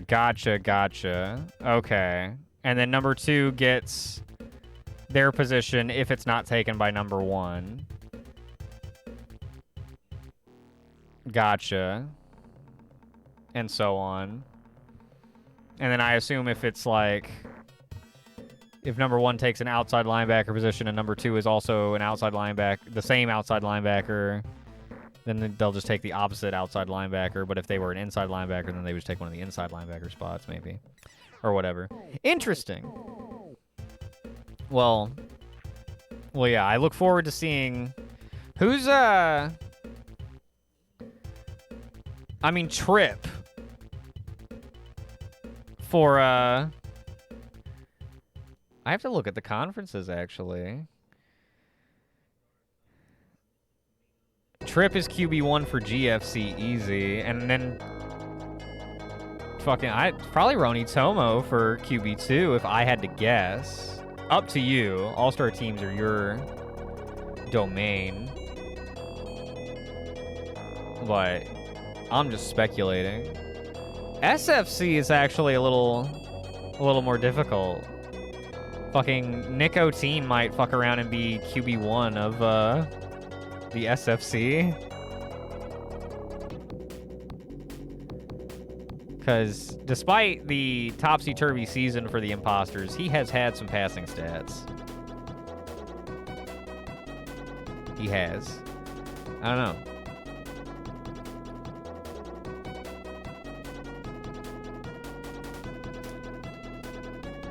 Just because you might just have to. He is throwing it.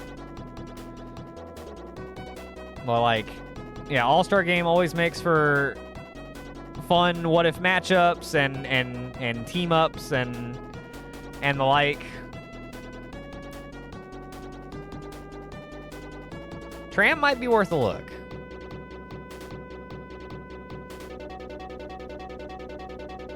Maybe even HL Horseman. I don't know. But yeah. 1 week to go. Next week, we have Umbrella versus Goldens, Jets versus Imposters, Dragons versus Souls, Starmen versus Defenders, oh baby. Ghosts versus Guardians, oh baby again. Devils, Renegons, that's a play-in game. Stars, Patriots, and Billies, Undead. Horseman for All-Star. The lobbying begins. Oh man, I don't think Ubuntu has. I don't know. We'll see how. I mean, he could have a big game and maybe get like QB2. Oh wait, no. No, never mind. I'm thinking crazy. I'm thinking he's in the SFC. No, Ubuntu can't make it. I mean, yeah, unless he really like has a strong comparison over Roni, but I think Roni's gonna have him beat. Despite Roni's proclivity for goofballery. Ubuntu did throw a game winner today. Remember that? Oh my god. We had a... Dude, Chaos Division was delivering on the Gucci games today. Wild and wow. Oh, man. All right, that is going to do it for this week, folks. Thank you all for tuning in. To another week of the SGFL. That's the Stoop Gang Football League right here on the Stoop on Twitch. We're going to do a raid. We're going to be back next week. Next week we find out who is going to the playoffs. We continue to speculate who will win player awards and who will be on the All-Star teams. All-Star team basically is like a sub-award for saying you are the best at that position or second best or however many bests depending on how many position on a team at that position for your conference. It is an accolade that the players hold dearly, and one I always look forward to seeing. Yeah, basically our version of AP and All Pro, or AP All Pro. Like if you're QB1, your first team All-Star. And if you're QB2, you're a second team All-Star. If you're running back 1 or 2, same thing. Running back 3, you're third team, etc.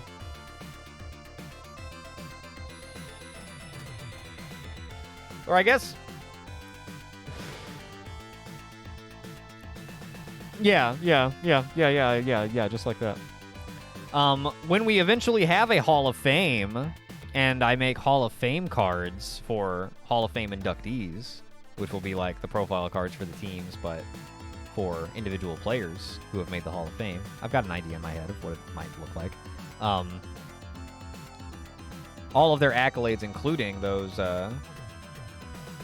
All-Star appearances, will be listed. I'm planning on listing those, as well as your division titles and championship wins and etc.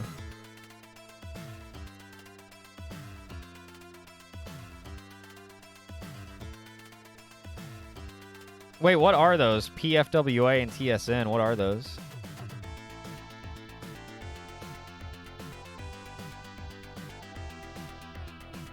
Goofballery. That's a good one. Getting it in just under the wire. I just saw that. Goofballery. Or is it Ballery? Like Mallory?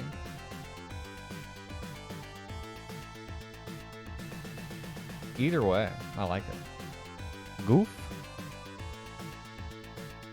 Goof gonna be a household name.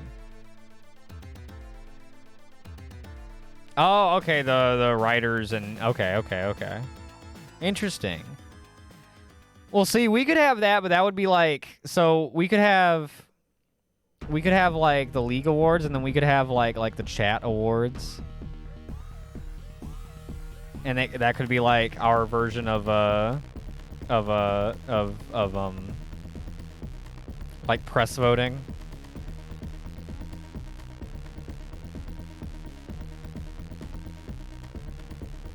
Yeah, we could make what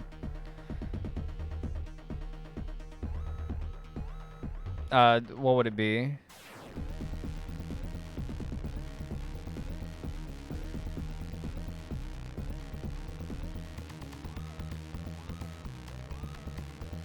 Oh, so I would be the...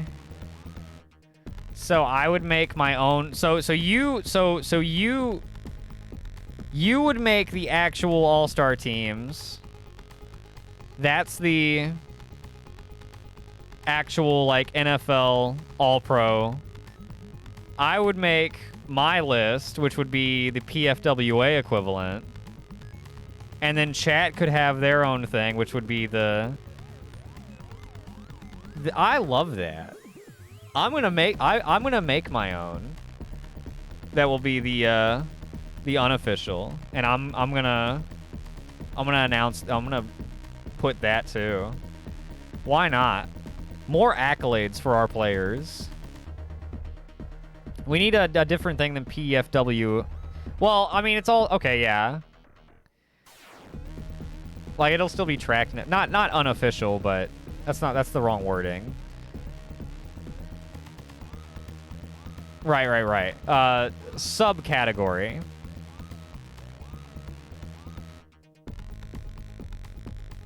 If you will. For no real reason. I guess just because one has to be. I mean, I didn't even know about it, but yeah. Okay. We're going to do that. And chat, if you would like to make your own, I guess maybe I'll post a like an empty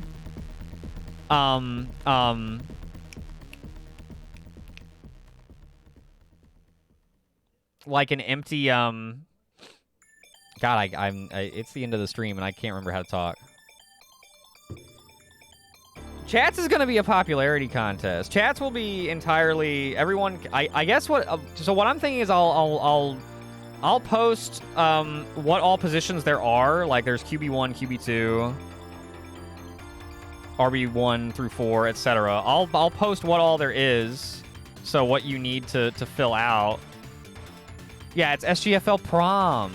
Ooh. I'll post the rubric.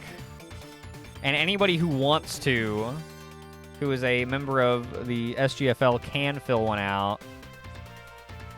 And then we'll I don't know, maybe aggregate those or something.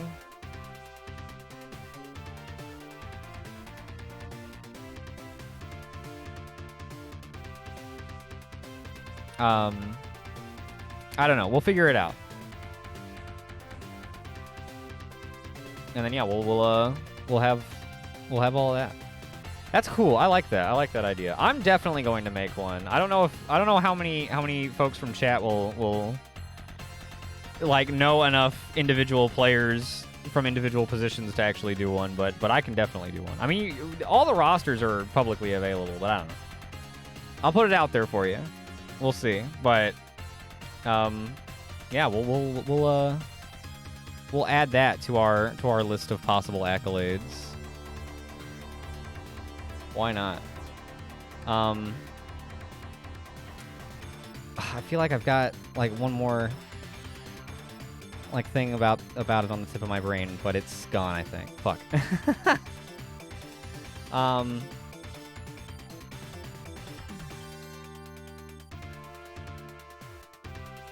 I want to come up. Maybe I'm just trying to come up with like a fun stoop-ified name for PFWA and TSN.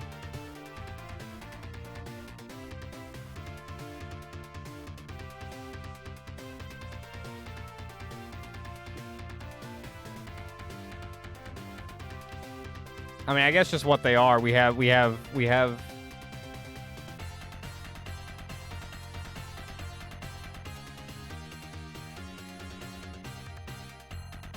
just the Cheb roster, the Staffer roster, and the chat roster. The sporting chat, that's pretty good.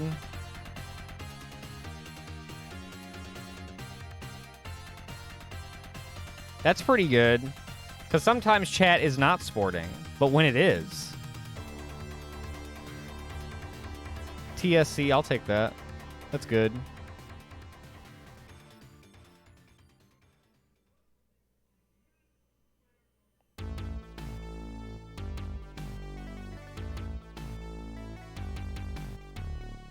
PFWA.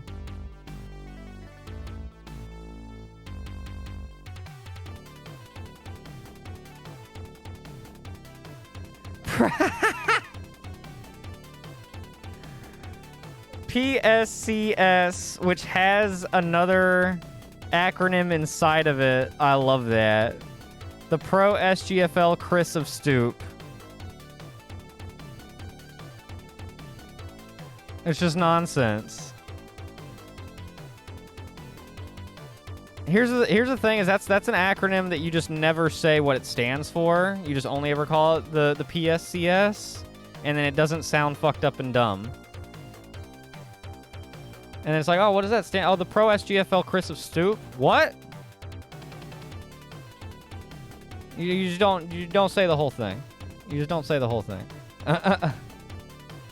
The Pisces Award, but I'm an Aries. All right. That is going to close out the show. We're going to pick out a raid. Thank you all very much for tuning in. Look on the... I will post the rubric... That doesn't sound... That's not the right word. The layout for an SGFL team, and you'll need to do 2 of them. 1 for each conference, SFC and G. I'll post it so you know. And if you're interested, you can fill one out. I'm going to fill one out. Cheb's going to do the real one. And then also we'll have player awards. That's coming in the postseason. That's week 12. We're getting a little ahead of ourselves. We have week 10 coming next week. We're gonna find out who's going to the playoffs. It's gonna be great.